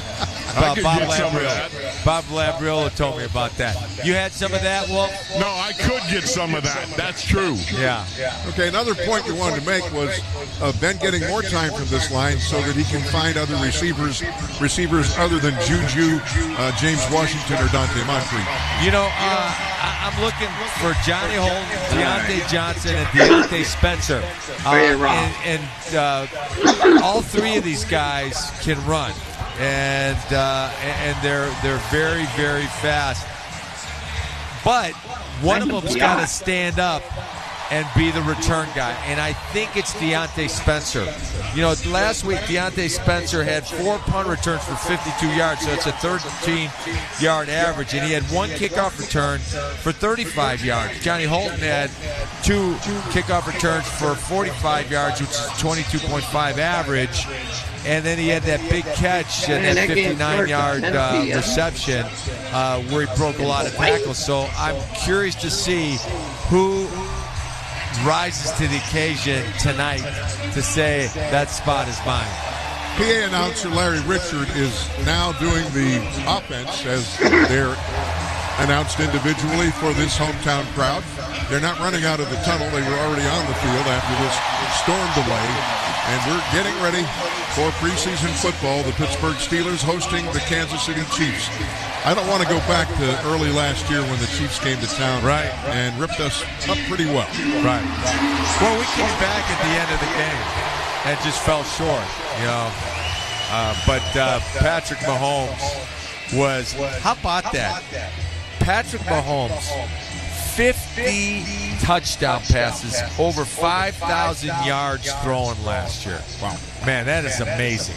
Plus, he can run the ball when he has to. And, you know, I talked to a couple of guys from Kansas City, and they were saying he is a great guy. He is, you know, he is very, very humble, and he's a great guy. Let's go to public address announcer Larry Richard. Yes, let's.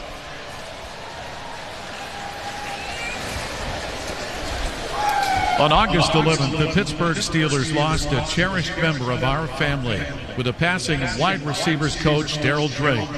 We now ask that you join us and honor his memory with a moment of silence.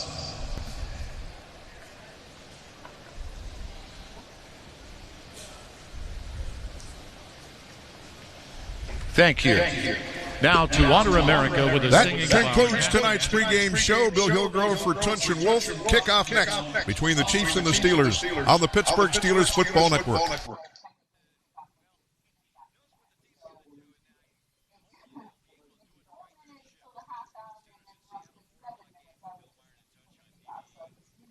It's Steeler football season. That means tailgating, parties, and get-togethers with family and friends.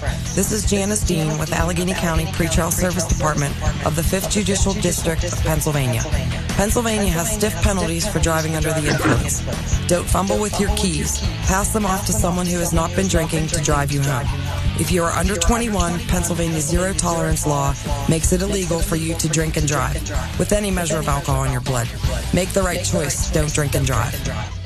And we're here once again with Bill Catrone at Three Rivers Chrysler Jeep Dodge Ram. Bill, you're making the first month's payment and 0% financing? Up to $800. We'll make your first payment on just about every vehicle we have in stock. Well, give us some Jeep lease examples for August. Your choice. The 2019 Jeep Compass Latitude or the 2019 Jeep Renegade Latitude from $169 per month or 0% financing for 72 months. Get to Three Rivers Jeep for the summer of Jeep or visit jeepofpittsburgh.com for all the details.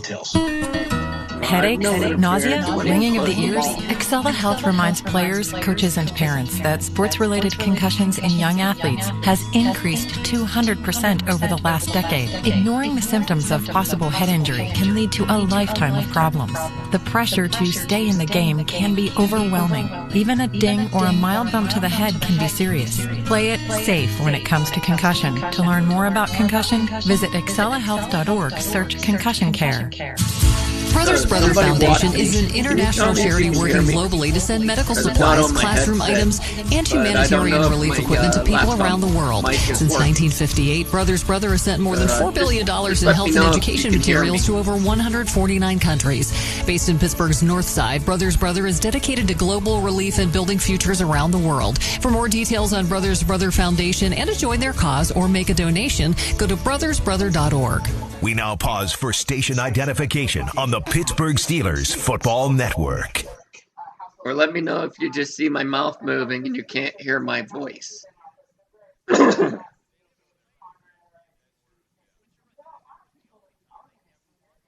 Pretty sure the mic works. The Pittsburgh Steelers Radio Network proudly presents Steelers Football 2019. Steelers Football is sponsored in part by UPMC Health Plan, proud to be the official health plan of the Pittsburgh Steelers. By NSS Life, low-cost insurance and high-yielding annuities where family matters. By First National Bank, redefining convenience in banking. FNB, member FDIC. By Don's Appliances, exceptional brands and service since 1971. By LECOM, Lake Erie College of Osteopathic Medicine, campuses in Erie, Greensburg, and Bradenton, Florida. By Hovis Auto and Truck Supply, your total parts source. By Breakneck Tavern, sustainability crafted beer, food and cocktails, located in Mars, PA. By Nationwide, Nationwide is on your side. By Three Rivers Chrysler Jeep Dodge Ram, Three Rivers Jeep on West Liberty Avenue, Pittsburgh's #1 lease leader. And PA Lottery. Play the new Fast Play games from the Pennsylvania Lottery. Players must be 18 or older. Please play responsibly. This legal disclaimer is brought to you by the law firm of Bordas & Bordas, a proud partner of the Pittsburgh Steelers. Bordas & Bordas, fighting for justice. This broadcast is copyrighted by the National Football League and the Pittsburgh Steelers for the private use of our audience. Any other use of this broadcast or of any descriptions or accounts of the game without the consent of the National Football League or the Pittsburgh Steelers is prohibited.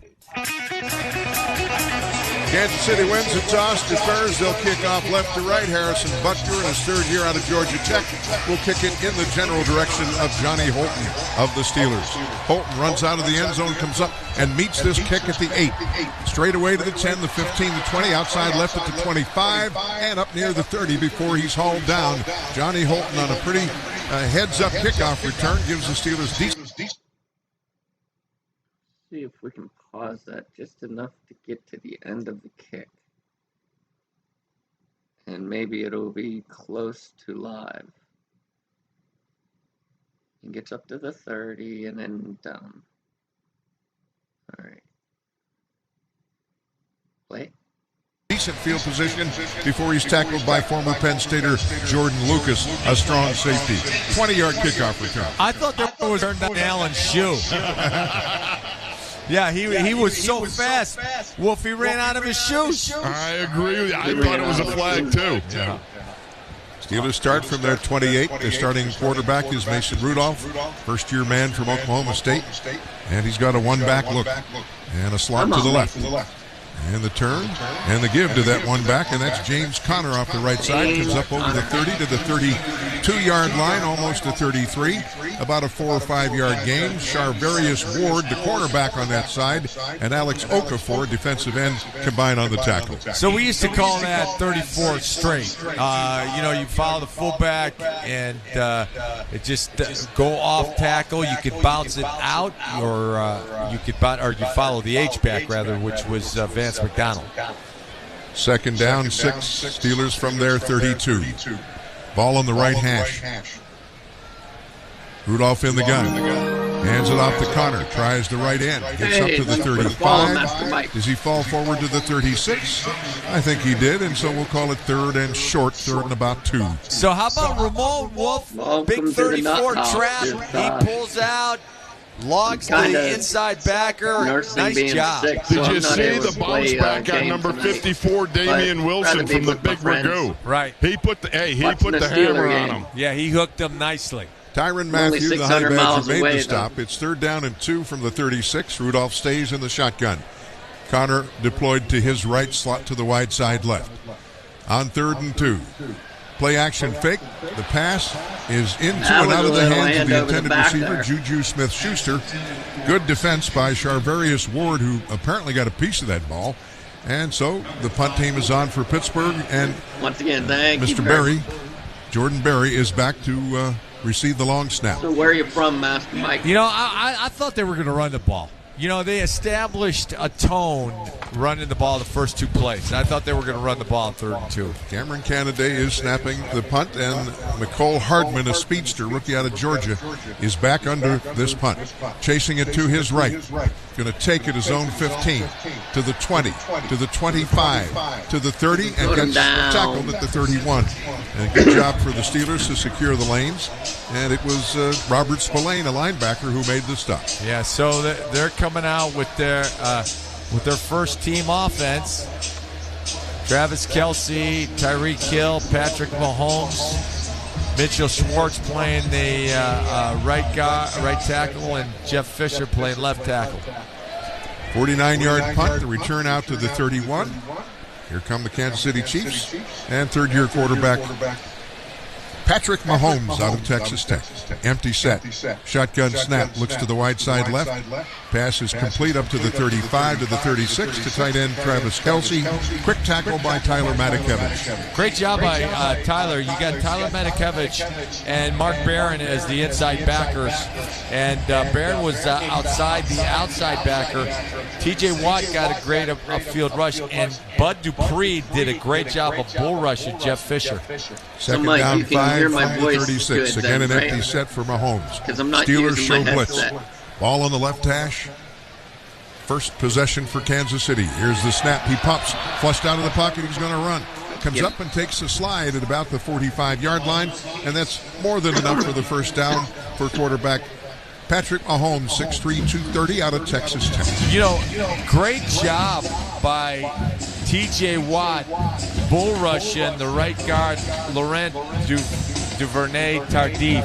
A great job. He just got him up on his heels and right into the lap of Patrick Mahomes. Started his slide at the 44. First and 10 at that point after the 8-yard run. Pass thrown into the right flat. And the Steelers all over wide receiver Tyreek Hill. Artie Burns up in his mustache. So Artie was playing off, but one of the things we were talking about Artie is how quickly he changes directions. They brought Mike Hilton on a blitz again off the slot corner, and that made Artie out there. What's the sound volume sound like there? In on Tyreek Hill, and that's not an easy job to do, to close in on Tyreek Hill with that kind of aggressiveness. 6-yard gain, second down and 4 at midfield. Okay, is the game still too loud or just right? Who's got company in the shotgun. Gets the snap, he's back. All right. Has time to throw the pass down the field. A man's open, but it's overthrown. Because I'm trying to match the NFL Network picture here with my local radio announcers. And, well, I'm not in Pittsburgh. I'm in freaking South Carolina. So it's a little tough to get this stuff. Yeah, Yeah, he's owning the Schwartz. So the pressure caused the incompletion. 3rd down and 4 from midfield. Mahomes in the shotgun, motions the receiver to the near side right. So 2 receivers each. Plus, I'm sick as a dog, and I can't even concentrate to play video games tonight. But why would I want to? The Steelers are on. Good job by the speedy inside backer to defend on that play. That's why they signed him, because he can run stride for stride on a wheel route. This is what the heck is this? Great job of coverage on this is Dustin Colquitt of the famous. Oh, well, I'm streaming through the Xbox. So toward Deontay Johnson has to come let me look at the Xbox. Takes it to 19 and comes up over the 20 to up to the 23. I think he faked everybody out on that. I'll check that on commercial. He never raised the hand. But he was just I don't think it's NFL ticket though. Now the Steelers commercial. Are going to put it in play at their own 24-yard line, 32-yard punt, 6-yard return from Heinz Field. Steelers preseason football continues with a score. Pittsburgh nothing, Kansas City nothing. All right, here we go. 3, 2, 1. I'm just using an NFL app right on the Xbox. Winning team, Clearview Credit Union is here to help. No more scrambling when you bank with Clearview. Oh, very huge. Born and bred in Pittsburgh. Now I live in Myrtle Beach. For a better financial game and a better life. You expect more from Clearview, and that's what you'll get.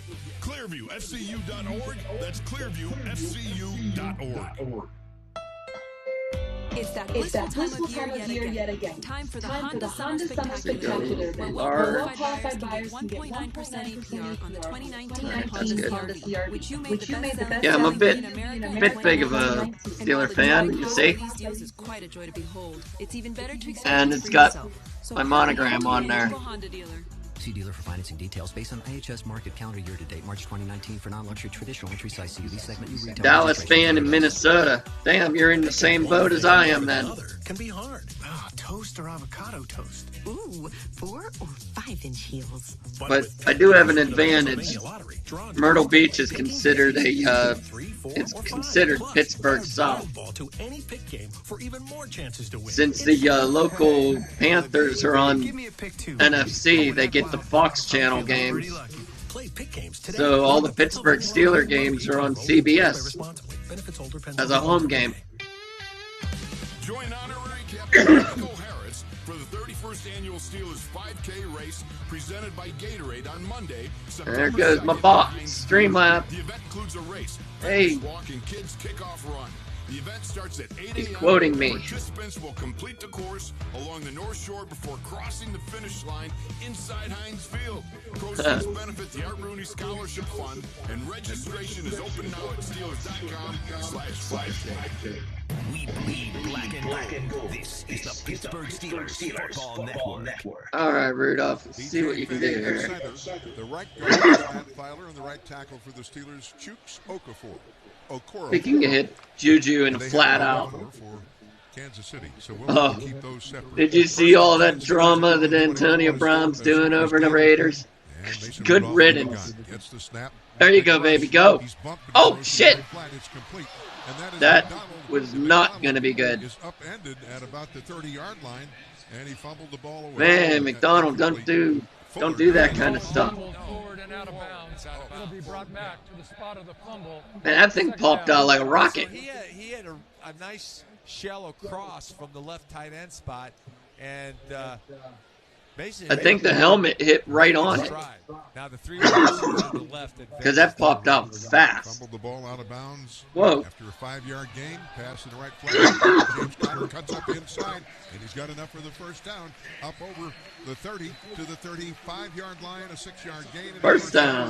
Ward, the corner, made the tackle. So James almost dropped that because he was looking up. Whoa! Hey. Hey. Receivers to the left. Hey! Yes, I'm here. Comes the to heck's the up with that? That runs an out pattern, but then James Conner is all by his lonesome out there and does a nice job picking up the first down. To the 35, first and 10. Rudolph in the gun. There's a handoff to Connor straight ahead, and he plows up to the 38-yard line for about 3 on the Whoop. Got to pause the radio feed again. It's a little fast. City defenders had the gaps controlled. Chris Jones credited with that tackle. Yeah, Chris Jones does a nice job. See, about 5 seconds. Off the block of Ramon. 1, 2, 3, 4, 5. Come on, play. And picking up James Conner. Second down and 7. Pittsburgh at its own 38. Game scoreless so far. Late starting because of the storms. Great, now I'm ahead. What kind of time for Mason? He still hasn't heaved it. He finally lets it go down the near sideline, intended for Juju. But Juju pirouetting along that sideline can't find the handle, and he was defended by Bashad Breeland, the corner to that side. We were talking about Mason Rudolph's footwork. Billy, did you see how nimble he was? He just kept shuffling to his left, shuffling to his left. He didn't start running. Well, he doesn't have the Ben Roethlisberger arm just yet. So the incomplete pass sets up a 3rd down and 7. Steelers from their 38. Rudolph stays in the gun. Wide side to his left. Connor to his right. Rudolph with a long count gets the snap. Oh, it's Rudy. Big Raj. And he's throws it down the field, and the pass is going to be... Oh, he got hit and sacked. He never got rid of the football. Yeah, I got the sound a little messed up now. Shoot. Wolf, that was a nice thing. Yeah, that was just a speed rush. And just stay on it. You can't turn a guy around the back end of the arc and then just stop. And he's got to get your hands up. Absolutely. Formation for Jordan, for Ian Berryman. Berryman, the rookie out of West Carolina, punts it to the near side. He'll not allow the Chiefs to return it as McCole Hardman was back there, but he had never had a chance to touch the ball. And it's ruled out. Chances are he's not going to be the punter, though. With the score, first quarter to go, we got 9. Going to start doing the first cuts Kansas City, this week. Pittsburgh Steelers Football Network. Craig Wolfway here. Pittsburgh's the city of champs and Caliente Pizza. Damn, your loudspeaker. We just named best pizza in America at the 2019 World Pizza Championships in Parma, Italy. So eat like a champ at any of Caliente's 5 locations or click Pizza Draft House. So, who all do we got out there now? Directly from the players themselves. Let's see, we got Master Mike. Now on a new night. Chalk Talk is hosted by Steelers Radio Network sideline reporter Streamlab affiliate hosting. That guy fun time. Tuesday, September 10th. Whizbot. Steelers fans, this is Dan Wynn from Wilson Ford and Washington Ford, inviting you to come visit our winning team and see why over 3,500 customers in 35 states last year purchased their pre-owned vehicles. Yeah, come on, join in the chat. It's fun. Fun tonight. It's We have over 600 pre-owned vehicles of all makes. I'm sick, so I'm not able to stream a game because the headset hurts my head. And Washington Ford Exit 40 in Washington. Find it fast at windauto.com. At Washington Health System, you're at the and I'm not very good at games when I can't really concentrate on them very well. Plus Steeler games on. And that's why we're always looking for bigger and that's a priority. To Washington and Greene counties. Just wait until you see what we do next. It's going to be pretty impressive, and you can be sure it's going to be focused on you. Washington Health System. Patient-centered, focused on the future. So we got any new viewers out there? Especially if you don't you want to see my Brian Murphy, owner of Easy Home Exteriors. My welcome to the show. Help you with your next alert. Exterior remodeling project. Just hit that follow. Winter and replace any old drafty windows or doors. We can look at one window. Happy to have you. Storm door, or a whole house full of windows or siding. Call my office at 412-678-7008, and you will meet with myself or my brother-in-law Mike. With easy, simple, fair, honest pricing. The first time. Man, and in the middle of this, Norton wants to do a backup. That's great.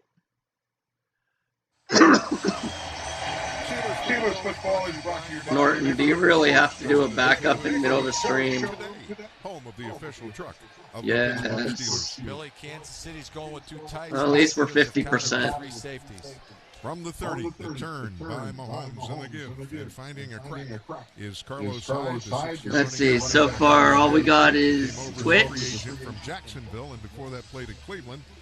Yeah, some simulcast on Twitch, YouTube, and Mixer all at the same time. So it's second and 2. Great play by Stephon Tuitt, and Mark Barron's also there.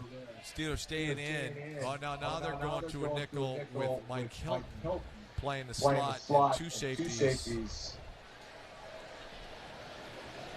Mahomes in the gun. And he hands it off. Finding room off the right side and getting up over the 40 to the 50. Well, hey, would you like to have AB at this point?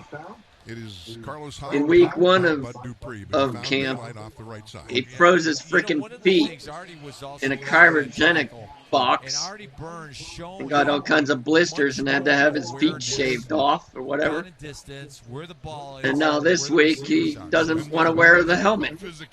Yeah, that's right. The new technology helmet that everybody has to wear this year. It's just a freaking drama case. Tyreek Hill just pulled across the numbers.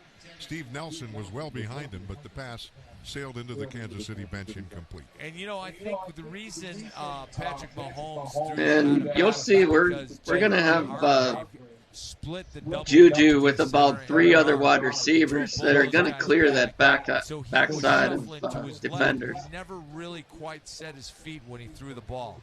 They're going to go long quite a bit. Kansas City from their 41 scoreless game. Mahomes in the gun against the Steelers.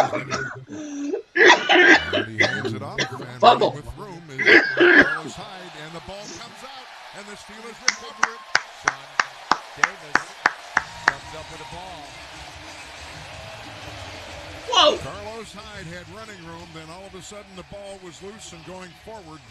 What the hell happened? All of a sudden I'm showing 0 viewers. Maryland recovers the fumble, and it's a takeaway for the Pittsburgh Steelers. We need to see more of those. You know what? They're excited, and it appears that Artie stripped the ball. Artie Burns got his hand in there, and the ball came out. Hyde fumbles, Davis recovers, and from Hyde, the Steelers starting at their 47. Steelers football continues with a score: Pittsburgh nothing, and the Chiefs nothing. Grit, determination, nerves of steel. In an F-150, it's just called going nowhere. Win 4 tickets to the December 15th Steelers game and your very own Built Tough F-150. Why did the viewers go to 0 all of a sudden? F-150, official truck of the Pittsburgh Steelers. Thank you for bringing all these shopping carts to my car. No problem. It's the new Giant Eagle Fuel Perks Plus program. It's amazing. Because now I earn perks when I fill up at GetGo and on groceries, prescriptions, gift cards, so I can get a free tank of gas or 20% off a huge grocery shop like this. Okay, here's my car. You're gonna need a bigger car. New Fuel Perks Plus from Giant Eagle. Earn perks everywhere and get a free tank of gas or 20% off groceries. Find great rates today on GiantEagle.com/perks. Let's save some money. Tackling cancer just got a lot easier in Indiana County. The Indiana Regional Medical Center and UPMC Hillman Cancer Center have found a partnership so you can stay home. No need to drive to the Berg any longer and endure those long rides before and after treatment. And what's even better, it doesn't matter what insurance you have. You now have access to the finest cancer care right in your backyard with the IRMC Cancer Center. For more information on the IRMC Cancer Center, in partnership with UPMC Hillman Cancer Center, visit IndianaRMC.org. It's not summer till the tea leaves are aged, the lemons are peeled, and the Bud Light is brewed with both those things. New for summer, it's Bud Light Lemon Tea, brewed on real lemon peels, aged on real tea leaves, and best served in a round-like ice pitcher. You like ice pitchers? Yeah, you do. I can tell. What the hell is going on? 2019 Bush Bud Light Beer, St. Louis, Missouri. Your home for the Steelers. This is the Pittsburgh Steelers Football Network. James Conner remains the Steelers running back, 11 yards on 3 carries. After that fumble recovery by Sean Davis, Steelers first and 10 at their 47. Shotgun snap. Rudolph back. Rudolph throws a hook pattern to the 50-yard line, and the ball comes out. The ball comes out, and does Kansas City come up with it?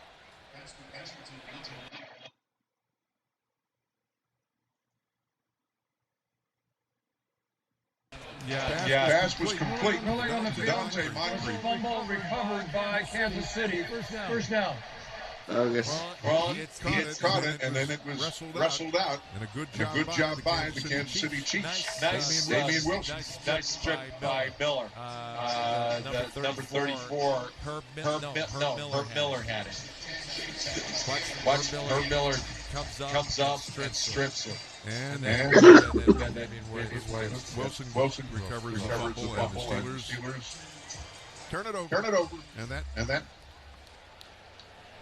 Well, we're going to get to it in a second here. Preseason. We're seeing it's a lot of drop. Fumble and refumble. Yeah. Kansas City starting at the Pittsburgh 48. Chad Henne is now the quarterback. Gets the snap from the shotgun, throws the pass down the field, and the pass is incomplete into no man's land. I think DeMarcus Robinson, the fourth-year receiver out of Florida, was the primary receiver.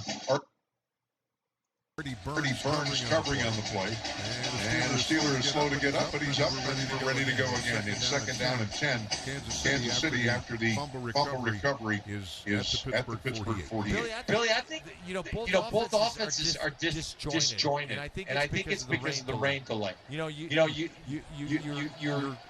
projecting when you're going to go out on the field. You got the pregame warm up, and then all of a sudden you stall.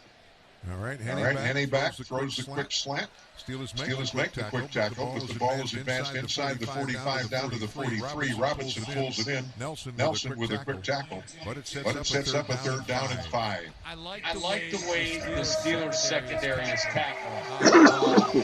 They're trying to get the ball, and they're rallying to the ball. How about that coverage and that quick tackle, just like you were talking about? Man, that was good. Kansas City 0 for 1 on third downs, 3rd and 5 at the Pittsburgh 43. Steelers in the dime. Henne in the shotgun. Trips right. That's the wide side for the Chiefs. Here's the snap. Henne back. And he's enveloped. And down he goes. He's surrounded. And I believe Bud Dupree got to him first. Bud Dupree on a ET game with Cam Hayward coming along. They collapsed the pocket wall and it's a thing of beauty. The beautiful thing about it is when you get the twist, when you run it right, you get in different levels, and all of a sudden you break through. That's pretty sweet. Guys that are just getting in between the guard tackle or center guard. That was a nice job by Bud Dupree. They ran a TE on one side and an ET on the other. Rookie Jack Fox out of Rice is the punter for Kansas City. And back under it is Deontay Johnson. He takes and gets hit immediately around the 10-yard line. And he's swallowed up by those Kansas City on-rushing punt defenders. I mean to tell you, they were in every lane, and he had no chance to go anywhere. 37-yard punt. We'll call the return -2, and the Steelers will start at their own 8-yard line. And that's Dorian O'Daniel, second-year running back, second-year linebacker out of Clemson, weak side backer. Hey, Billy, Deontay Johnson is not bashful at all. No, he's nonchalant. Yeah. From Heinz Field, Steelers football continues with a score. Pittsburgh nothing, and Kansas City nothing. I'm Nate. And I'm Kate. And we're not just literal taste buds. We're best buds. And we love Pepsi. Sure. We live inside your mouth. But that doesn't mean we don't enjoy the finer things. Pepsi incoming! Basic. That's what I was thinking. Like we share the same mouth, Kate. Forever and ever, Nate. Make your taste buds happy and pick up a delicious, refreshing Pepsi. The Steelers Pro Shop is the official outfitter of Steelers Nation. From custom jerseys and terrible towels to sideline gear and authentic memorabilia, there's something for every type of fan at the Steelers Pro Shop. Visit us online at shop.steelers.com or check out one of our 4 locations in the greater Pittsburgh area and find everything that you need to show your pride in being a Steelers fan. Remember, that's shop.steelers.com. When Gary's family realized how desperately he needed a liver transplant, his son-in-law Bob wanted to help. The UPMC transplant team, my son-in-law, gave me a great gift. UPMC has always been a pioneer in the transplant field. Now it's home to one of the country's largest living donor liver transplant programs, too. I didn't choose the need of liver transplant, but I did choose UPMC. Visit upmcstories.com to learn more. Let's turn a trip to the branch into a tap on your phone. Let's hit pause on a lost debit card without hitting pause on life.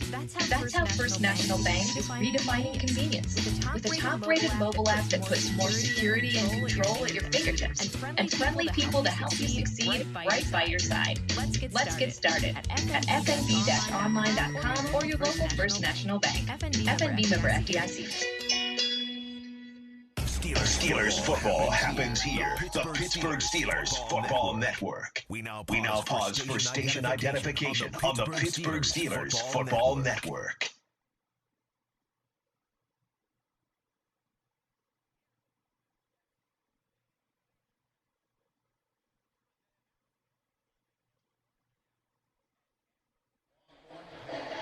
Steelers started their 8th. They hand it off to James Conner. Bounces it outside right. Gets 7 yards up to the 15-yard line. It's second down and 3. Thornhill, free safety, made the stop. You know, when you run the counter trap, the key is the onside, the right guard, right tackle, caving everything down. And Chooks and Matt Fowler did that. And then it was a great job of Ramon pulling and then Vance McDonald. Under center. Rudolph hands it off. James Conner scampering around left end, up over the original line of scrimmage, the 15, and he gets to the 19. And that Sean Davis fumble recovery was the Northwest switch possession play. Listen to Michelle Michaels Monday for the cue to call in. Tell her the Northwest switch a possession play and win a $100 gift card courtesy of Northwest. Get up to $200 when you become a My Northwest checking customer with qualifying direct deposits. And Billy, if it works to the other side, run it to the left side. Conner picks up 4. First down on the 19, and we've got movement. And I think it's on the Steelers side. Offense number 71. 5-yard penalty remains first down. I was going to say Matt Fowler was really quick. Yes, he was. As a matter of fact, he was a little in motion, was he not? You know that moment when you just freeze and you go, I hope they didn't notice. But you know they noticed.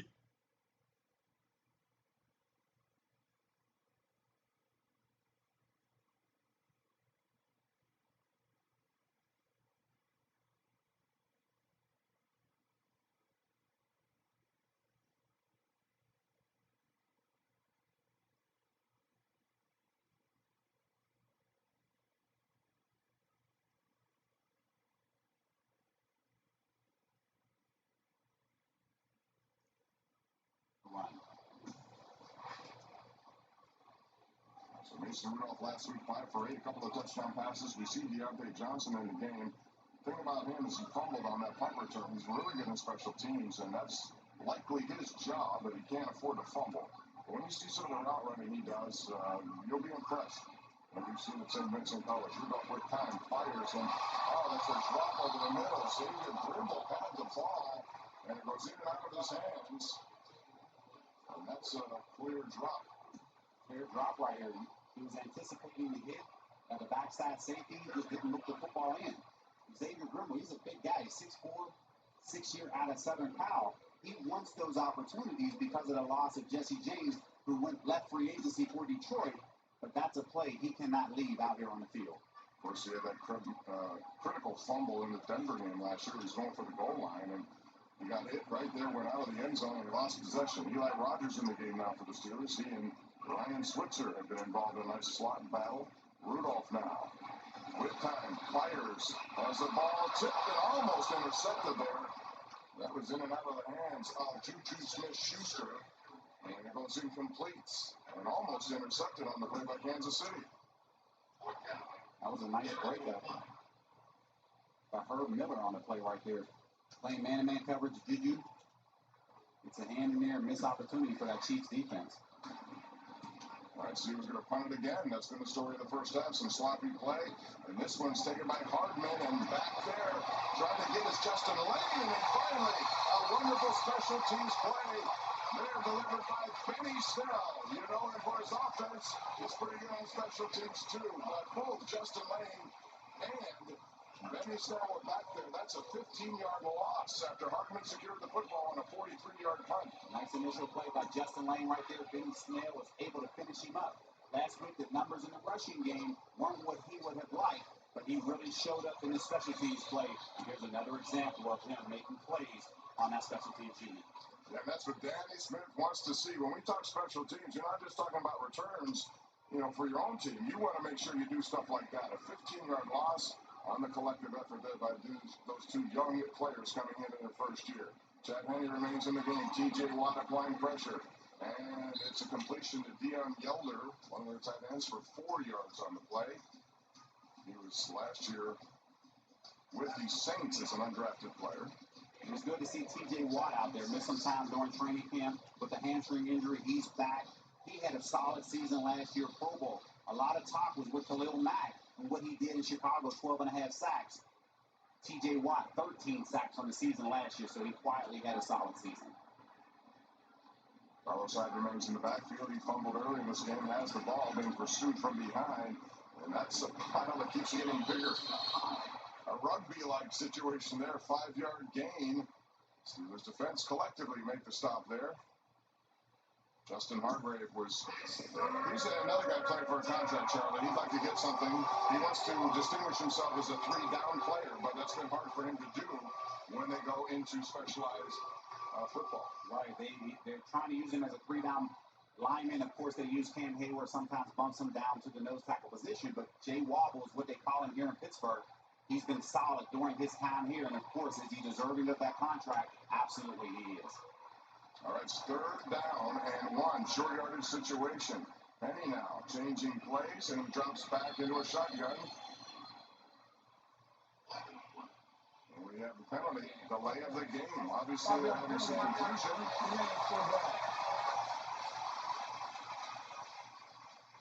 And going back and talking about Javon Hargrave, this is a guy at the nose tackle position, 6.5 sacks last season. So he can get after the quarterback. He just wants to prove that he can now be a 3-down lineman versus just 2 on what they're asking him to do over the past couple of years. Well, he has a lot to play for, and when you saw him at South Carolina State, he was a guy who, from that defensive line, made a lot of sacks. He was in the backfield more often than most running backs, and they like that about him. And now, here's Henne, fires and has his man, and a good catch there by Dion Yelder on a 3rd down and 6. That's good for 27 yards. Beautiful throw there by Henne, and he got behind his defender, did Yelder. That's it, man-to-man coverage right there. Something they worked a lot in training camp. He was able to get behind Matt Cagers on that play. So Ulysses Gilbert, number 54, comes into the game now.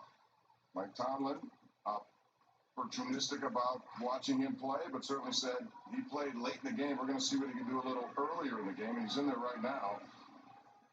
As the injury to Ola Adeni has affected a lot of what goes on. Here's, again, Carlos Hyde moving the pile. We have a penalty flag down on this play. If it stands, it's 5 yards.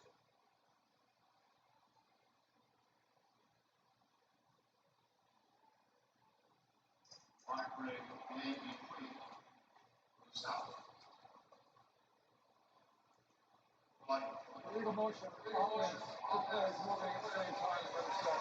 5-yard penalty against first down. Tony Parenti is the referee tonight, his staff here. Another penalty against the Chiefs, and that wipes out a 5-yard gain. You talked a little bit about Ulysses Gilbert. This is a guy, drafted guy out of Akron. 4.4 speed, so he can run with the best of them. They just want to see now if he can now make some of those plays early in the ball game versus last week when he got into the game late. And he again dropping back to pass. Fires down the middle. It was Gilbert in coverage there. That one intended for Hardman. And it goes incomplete, and that was a dangerous throw. And now it's time for our Planet Fitness first quarter review, powered by Planet Fitness. James Conner showing you his hand-eye coordination. And then here's the fumble caused by Artie Burns, recovered by Sean Davis. And then Deontay Johnson carelessly fumbled, but he got it right back. That could have been disastrous because it was right there inside its own 10-yard line. Those are your Planet Fitness first play review. All right, now, a little inside handoff, and it's going nowhere. Tyler Matakevich was having none of that. He comes up to make that play along with Jordan Dangerfield, a gain of only 1 yard. Both of these guys, you saw Jordan Dangerfield coming in. Townsend, able to make this roster. He is the second best special teams player on this team. He's battling for that third rotational spot in the safety position. That is the end. We'll see if he's able to do it. First quarter. We're going to take a break. It's been sloppy. It's been scoreless. Chiefs Steelers return right here after this.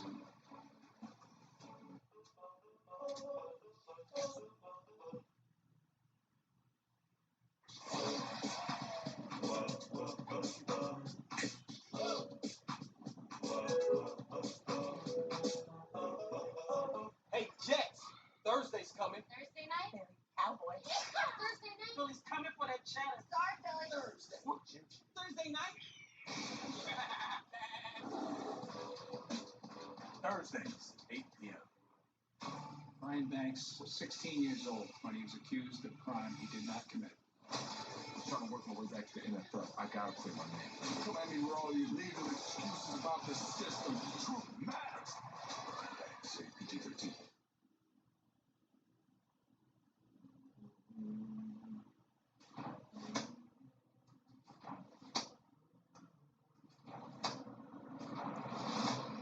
Apparently, I'm suspended.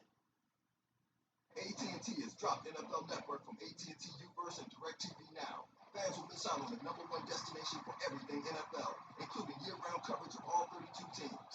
Go to iwantnflnetwork.com to find a provider today. We're now going to Chicago, where it looks like football weather this Sunday morning. It's NFL Game Day highlights. Let's get it going. We got you covered from morning to night. NFL Game Day returns Sunday, September 8th, only on NFL Network. You're a fantasy football free agent. You want to go to Super Bowl 54? Miami style. NFL draft experience? Vegas, baby. You want to go shopping with DeAndre? I'll do everything. So what's it going to be? Your move, big guy. Sign with the official NFL fantasy app and get a chance to win perks like no one else. New players, new teams, new season. All 65 preseason games.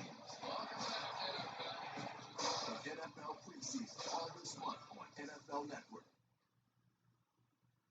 Steelers preseason football is brought to you by Pepsi. Delicious, refreshing Pepsi. Grab a Pepsi and some friends and get in the game. Pepsi, official soft drink of the Pittsburgh Steelers. Bob Pompey, Andy Charlie Badge, back with you at Heinz Field. Crowd is loud tonight. Scoreless after one. 4 combined fumbles in this game in the first quarter. Combined, the teams were 1 for 6 on third down and only 1 double-digit play. Combined, this is a 3rd and 14. Pressure by T.J. Watt, almost picked off by Bob Dupree. And is it? No, it says it hits the ground. Dupree has been making his presence known here tonight in this preseason game, and T.J. Watt has been getting around the edge with regularity. Bringing that pressure, that's what you want. T.J. Watt, something consistently. What I like about the fact that Bud Dupree right there, realizing that it was screen, able to fall off and get a hand on the football, creating a 4th down situation. All right, the Steelers are going to get it back. Deontay Johnson. Already we've had 6 punts in this game. He's going to field it this time. He fumbled the last time trying to make a play on special teams, tries to cut inside, and is cut down instead. 45-yard kick by Colquitt. That's only a 5-yard return, but this is his first opportunity in the preseason. Looks like the majority of the starters are still staying in this game. I know Mike Tomlin, he wants to make sure that Mason's able to see if he can grab this football team and put them in the end zone before giving way to Joshua Dobbs here. Important draft for him. There's Randy Fiegner. Offensive coordinators worked so hard with these guys, and it's been a really, I guess, uneventful camp, which is good in a way. We haven't seen anything other than football.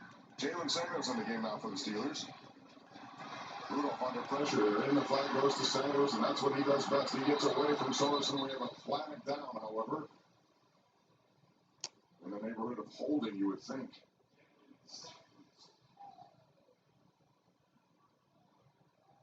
Holdings on Offense, number 78. The penalty be assessed half the distance to the goal. First down. Alejandro Villanueva getting his first action. Yinz on the outside and then able to get him back inside with a hole right there. And Bob, you're talking a little bit about Randy Fiegner. This is a guy that I think will be a head coach in this National Football League at some point. He had the #1 passing offense last year. Ben Roethlisberger led the league with over 5,100 yards. Randy Fiegner, this is a guy that continues to get it done week in and week out. Villanueva was holding Tano Passigno, who's a really good young player, was a second-round pick for them a couple of years ago. Here's Jalen Samuels now, and being held up by Daniel Sorensen. Another flag flies, but Sorensen grabbed a hold of the uniform. We could have another penalty here against the Steelers deep in their own territory. We'll see. Randy Fiegner, this is a guy that continues to get it done week in and week out. Villanueva was holding Tano Passigno, who's a really good young Long conversation. Holding. Offense, number 87. Penalty be assessed half the distance to the goal. First down. That's young Kevin Rader, the tight end who came into the game out of Youngstown State and a native of Pine Richland High School, and he got called for holding. We've seen that. We've seen a lot of holdings in the first couple of games. And this is one of those situations where he's expecting the runner to stay inside the tackles. He bounces it out. My account is suspended over on Twitch. That's awesome. Here's an unusual sight. Fullback in the game. Roosevelt Nix is in there. You don't see hardly any of that anymore today in the NFL, Charlie. Not at all. It's been a very light hand for Rosie Nix from the fullback position. All right, Rudolph. Again, hands off. Samuels going nowhere. Kansas City's front four pretty good. That's a no-gain situation. You talk about some of their frontline guys with Okafor and Chris Jones and Frank Clark, but they have some other guys there who are very good at what they do, and they've loaded up there under Steve Spagnuolo, their new defensive coordinator, and they kind of tossed aside Bob Sutton's 3-4, and then now using a 4-3. Anytime you have a 4-3, your defensive end, they have to get it done, holding their own on the outside. All right, so this now is a long situation on third down. Let's call it 3rd and 11. James Washington, who had a very productive day last week, is in the game now. Bottom of your screen, Mason Rudolph fires over the middle. Got it. Washington flag flies again, but that was coverage, very little window. That was interference. 22 of its stands, but we saw a flag fly far side of the field. Really good pass and catch by the Oklahoma State Cowboys. See if it holds up. I like the timing of it. Working the in route for Washington. Take the call. Holding. Defense. Defense.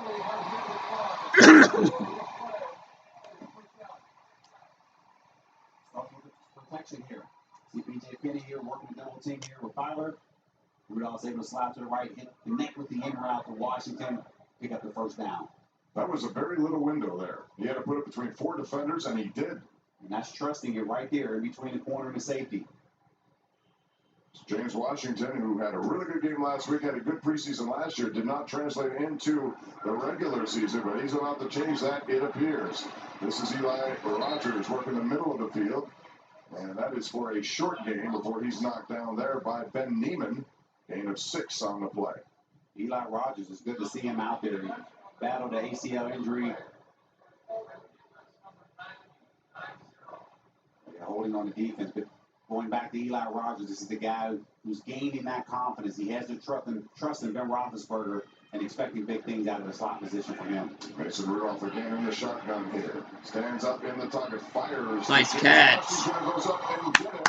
And he does that in front of Shavarius Ward. It's a gain of 11. It moves the chains. It's another Pittsburgh Steelers first down. This is Rudolph standing tall in the pocket. Starts with the protection here. Okafor does a nice job of holding off the edge. Delivers the football, and you can see the confidence growing in Mason Rudolph. And it started with that big 3rd down completion to Washington. Now, Chooks Okafor, and Okafor has been better here in the last several opportunities after he had a holding earlier, and he had a few last week, and they need him to really be more consistent there. There's Benny Snell underneath, not much room. Again, Ben Neiman out of Iowa. Only 2 yards. Let's go down to Missy for a sideline report brought to you by Planet Fitness. Missy. Guys, we're talking a lot about James Washington once again tonight. We know his stats from last game, but a friendly reminder, we talked about it all offseason. He lost about 12 to 15 pounds, and he said simply he did it by going home to his dad's farm in Texas, doing a lot of work, changing tires on tractors, cleaning up the barn, plowing, things that helped him lose weight, trim down, gain muscle, and also work on those hands. Guys, back upstairs to you. That's hard work, Charlie. You're going to do that back on the farm. Thank you, Missy. Brought to you by Planet Fitness. And not much available up the middle there against that Kansas City defense. That one actually is only for 1 yard for Benny Snell. And his numbers last week were not impressive. 13 carries, 26 yards. But I think as the game wore on, he felt more comfortable, got involved in the pass game. And we've already seen a good special teams play from him tonight. Absolutely. And this is a guy who can run with the football. This is, he was second in the SEC last year at Kentucky. They know he can run the football. They want to see more in the passing game with him, whether that's running routes out of the backfield or blitz pickup. Steelers have not been in the other side of the field. I can't remember too many opportunities here. 3rd and 10. They'd like to do that. Mason Rudolph fires. And as his man, Xavier Grimble. That was a nice Grimble. Gain of 12 on the first down, and Grimble makes up for his earlier drop. And that is the first trip into Kansas City territory tonight. Working left and right, Benny Snell just gets enough of the blitzing defender for Mason Rudolph to get the football to Xavier Grimble. I like the fact that Mason's trusting that pocket presence. He moves his feet to create a little bit more opportunity, change the lane, and he's done that better this year than we saw last week on that pass to Gentry in the back of the end zone. And that's it. Patience. They want Mason Rudolph to Channel has been suspended. Football, so you want him to work on his timing from the pocket. Awesome. Nice job tonight. He certainly is. 8 for 12 on the night. And it's a hand up to Jalen Sanders, who breaks the tackle, gets to the 30-yard line, or close to it. That's a nice run of 8 yards, and 6 of those were after contact. You can see he's able to shield out the first defender here, and that's the one that you don't see with the strip of the football. But this is a nice job at the Jalen Samuels. 2nd year out of NC State. He played 4 positions while at NC State. Now he's finding a niche for him, and that started last season whenever he had a big game against the New England Patriots here at Heinz Field. Nice play of the drive. Offensive coordinators love this 2nd and short. It gives you options. It keeps the defense back on its heels. Rudolph now with some time. Looks to run it, then steps back, gets more time, rolling right. Play fake. Come on, Rudy. Away from pressure. Fires into the end zone. And that one is almost over to Eli Rogers. But Man. White shirts around. It could have been an interception too, but Mason Rudolph did a good job of keeping the play alive. Keeping the play alive, and that's one right there where Rudolph is expecting Eli Rogers to work back to him. Eli stayed in the end zone, allowing the Chief defenders to make a play on that football. Here he is, making the guy miss. Eli, work back to the football. I think if he works back to the football, that could have been a potential completion right there. Darren Lee was the man who had him in the backfield, went for the pump fake. He was active last week, a first-round pick in 2016 out of Ohio State, and Mason Rudolph deked him out. He had completed 5 consecutive before that incompletion. Good call by your part, Charlie. That's what he needs to do, work back. And Benny Snell has been called upon to do some blitz pickup, too, and blocking back there. Here he is, just coming around, buying time, Big Al. Going away with there, Mason Rudolph making guys miss, something you don't see. But just making a play, wanting his receivers to work towards him, and that didn't happen. That would be something to review in film to say, hey, when we get to a scramble drill, work with the quarterback. 6 minutes elapsed on this drive, the best drive of the night by either team, really. Rudolph again with time underneath. It's Benny Snell. Snell goes around Ward, over Ward, and gets all the way down to the 22-yard line, and that is a gain of 5 yards for the man who likes to call himself Benny Football. This is the guy here. Talked about him being 2nd in the SEC, but this guy, 16 touchdowns a year ago, 1,449 yards. They really like what he's doing out of the backfield, something that they didn't see on film while he was at Kentucky. But, man, this guy has really shown flashes and caught the coach's attention. It really has. And now the Steelers operating at the 22-yard line, 2nd and 4, as Rudolph tries to engineer some points in a scoreless first half so far. 7:32 remaining in it. They had a lot of points last week in a 30-28 Steeler win against Tampa Bay. This time, It's a little here to Deontay Johnson. And that's a wide receiver, quick step in play. He gets a nice gain. It's good for first down yardage after 8 yards. Anytime you get this guy football in space, he can make plays. He's 5'10", 183 pounds out of Toledo. He runs a 4.5, but this guy glides, and they really like the way that he runs routes. And they're going to give him the football as much as possible in this game. Rudolph started this game 3 for his first 7. He's been 7 of 8 in his last 8, and this is the 13th play, almost 8 minutes of time consumed on this drive. And off against the Samuels. Samuels has open real estate, and he's going to go into the end zone. A 14-yard touchdown for Jalen Samuels. The offensive line just sealed it off beautifully. And there were no Chiefs around. The Steelers are on the board in a very long drive. At the preseason terrible towel twirl.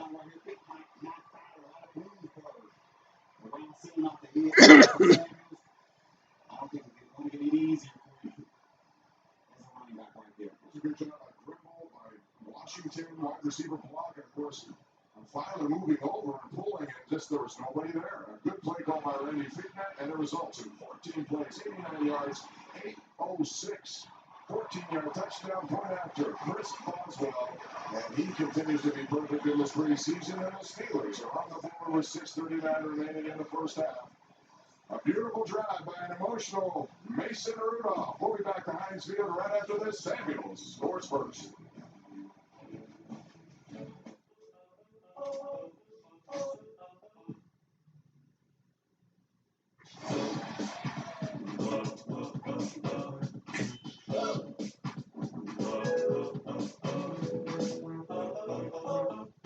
Brian Banks was 16 years old when he was accused of a crime he did not commit. I'm trying to work my way back to the NFL. I gotta clear my name. Don't let me with all these legal excuses about the system. Truth matters. Brian Banks, PG-13.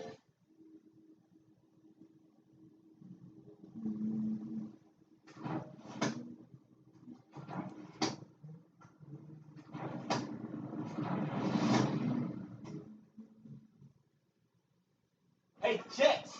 Thursday's coming. Thursday night? Harry, Cowboy. Thursday night? Well, he's coming for that cheddar. Sorry, Philly. Thursday. Thursday night? Thursdays, 8 p.m. New players, new teams, new season. All 65 preseason games. The NFL preseason, all this month on NFL Network. You're a fantasy football free agent. You want to go to Super Bowl 54? Miami style. NFL draft experience? Vegas, baby. You want to go shopping with DeAndre? I'll do everything. So what's it going to be? Your move, big guy. Sign with the official NFL fantasy app and get a chance to win perks like no one else.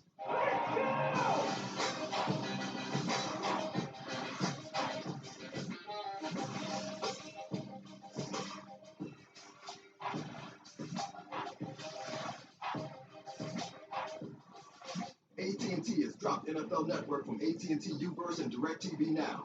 Fans will miss out on the #1 destination for everything NFL, including year-round coverage of all 32 teams. Go to iWantNFLNetwork.com to find a provider today. Welcome back to Heinz Field. Kate Kane never planned to be Gotham's new vigilante, but in order to save her family's Seven City, she'll have to become a dark vigilante. Batwoman is coming to Pittsburgh's CW in October, beginning at 8 o'clock.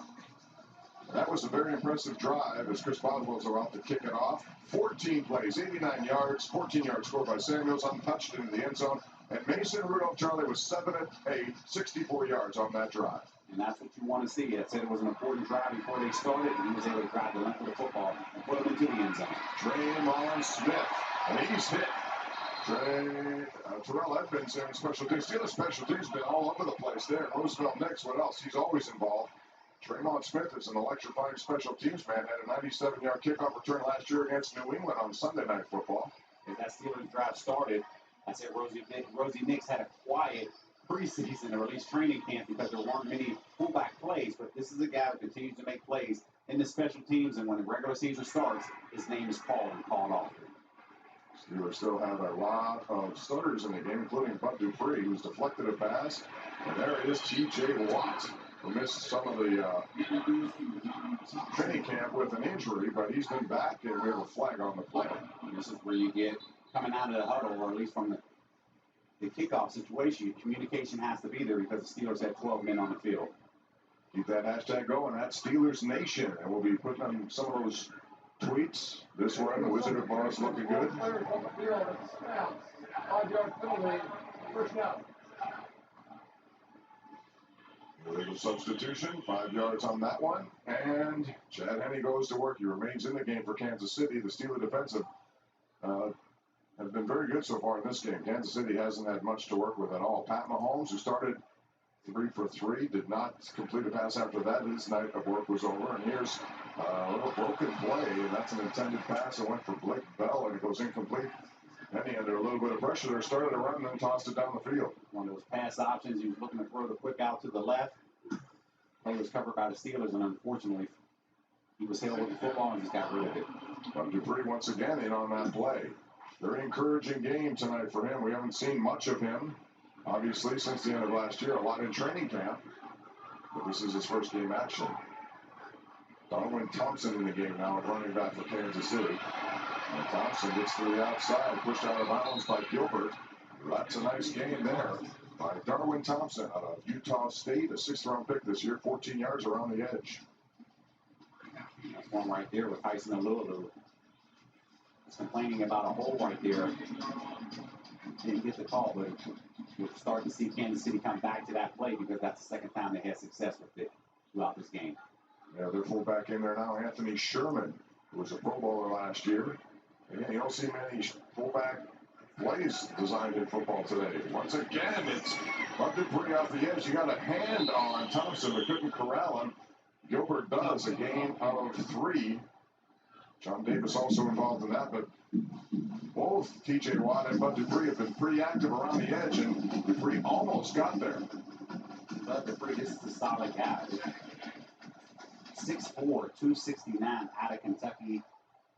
He can play, and they want to see him take that next jump, and they want to see him become that Pro Bowler, or what they expected as they drafted him 5 years ago out of Kentucky. There's Thompson trying to cut to the outside now. And he does. He gets first down yardage, and he gets out of bounds, tackled by Mike Hilton. But that play was intended up the middle. He bounced it outside and gained 11 for Darwin Thompson.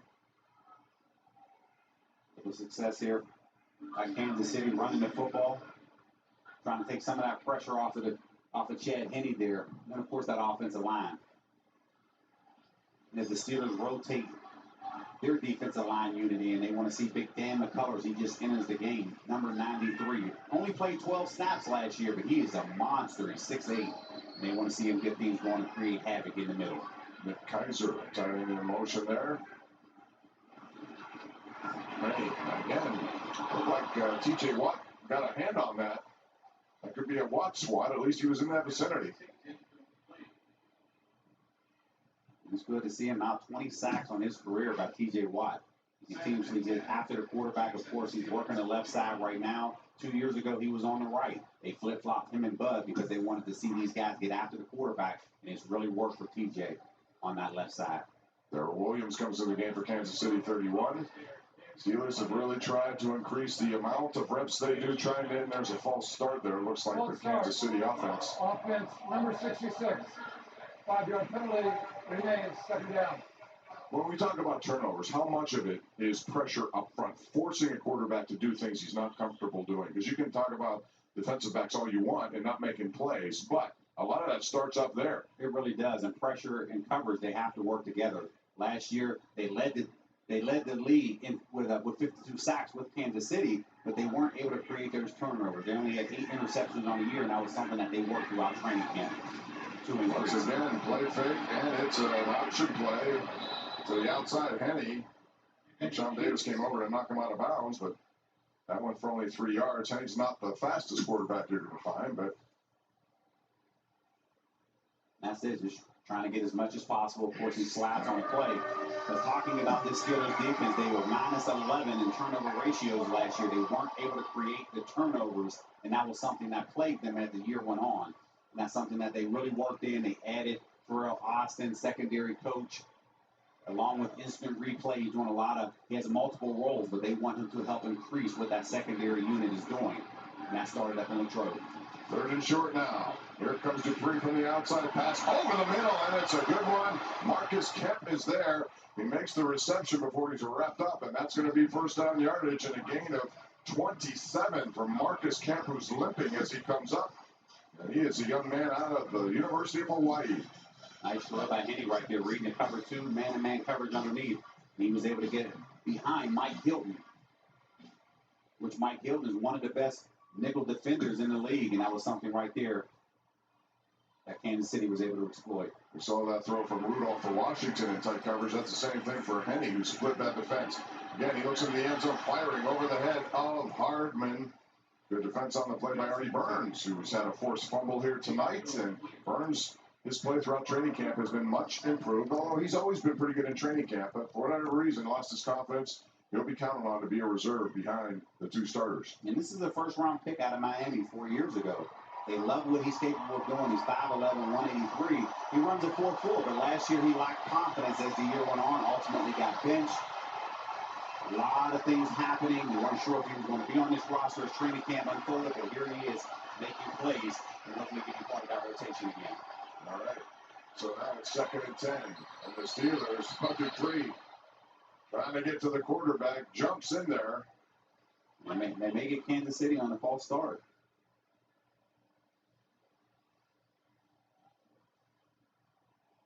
Zone infraction. Number 48 defense. 5-yard penalty. Remains 2nd down. You can see Bud right there is arguing with the referee, saying, wait a minute, that tackle's leaning back, which he's doing. Bud took off. Ultimately, the referee didn't see it the way that Bud did. See, technically by the rule book, his feet can't be where they are. If you want to call that every play, you probably can. But, these edge rushers are so quick, and a lot of them are so low to the ground with leverage that tackles kind of move their foot back. If you're going strictly by the rule, that could be a problem, but we'll see. That was a quick jump now. It's a short pass over the middle, and it's going to be short of the sticks there. Only a 5-yard gain. Thompson out of the backfield there to make that reception.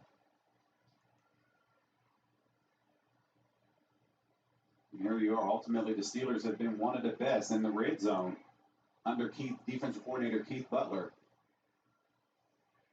You'll see Big 93 coming back into the game. Big Dan McCullers out of Tennessee.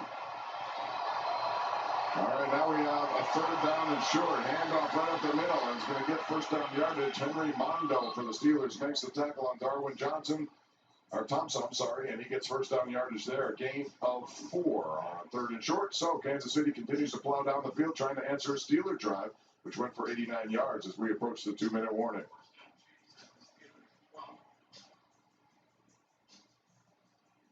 It'll be interesting to see how the Steelers play. Typically, Keith Butler will bring pressure. We'll take a break. 2 minutes remaining first half. Steelers trying to protect a 7-0 lead.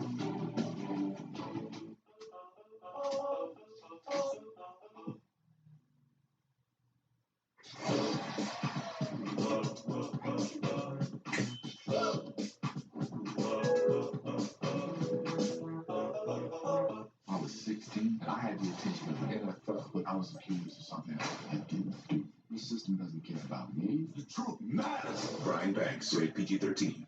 AT&T has dropped NFL Network from AT&T UVerse and DirecTV Now. Fans will miss out on the #1 destination for everything NFL, including year-round coverage of all 32 teams. Go to iwantnflnetwork.com to find a provider today. This season on NFL Game Pass Film Session, Brian Baldinger and Ron Jaworski sit down with the league's best players so you can see the game the way the pros do. That is great stuff. Hey, Jets! Thursday's coming. Thursday night? Harry Cowboy. Thursday night? Well, he's coming for that cheddar. Sorry, Billy. Thursday. Thursday night? Thursdays, 8 p.m. Welcome to Good Morning Football. We're going to have some fun here. Oh, baby. I'm looking at pure entertainment value. Who's coming with me? So many awesome guests here on the show. Calm down. I think the best is yet to come.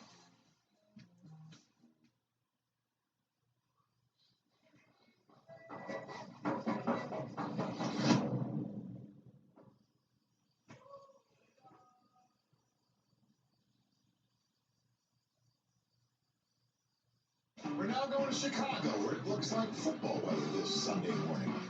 This NFL Game Day highlights. Let's get it going. We got you covered from morning to night. NFL Game Day returns Sunday, September 8th, only on NFL Network.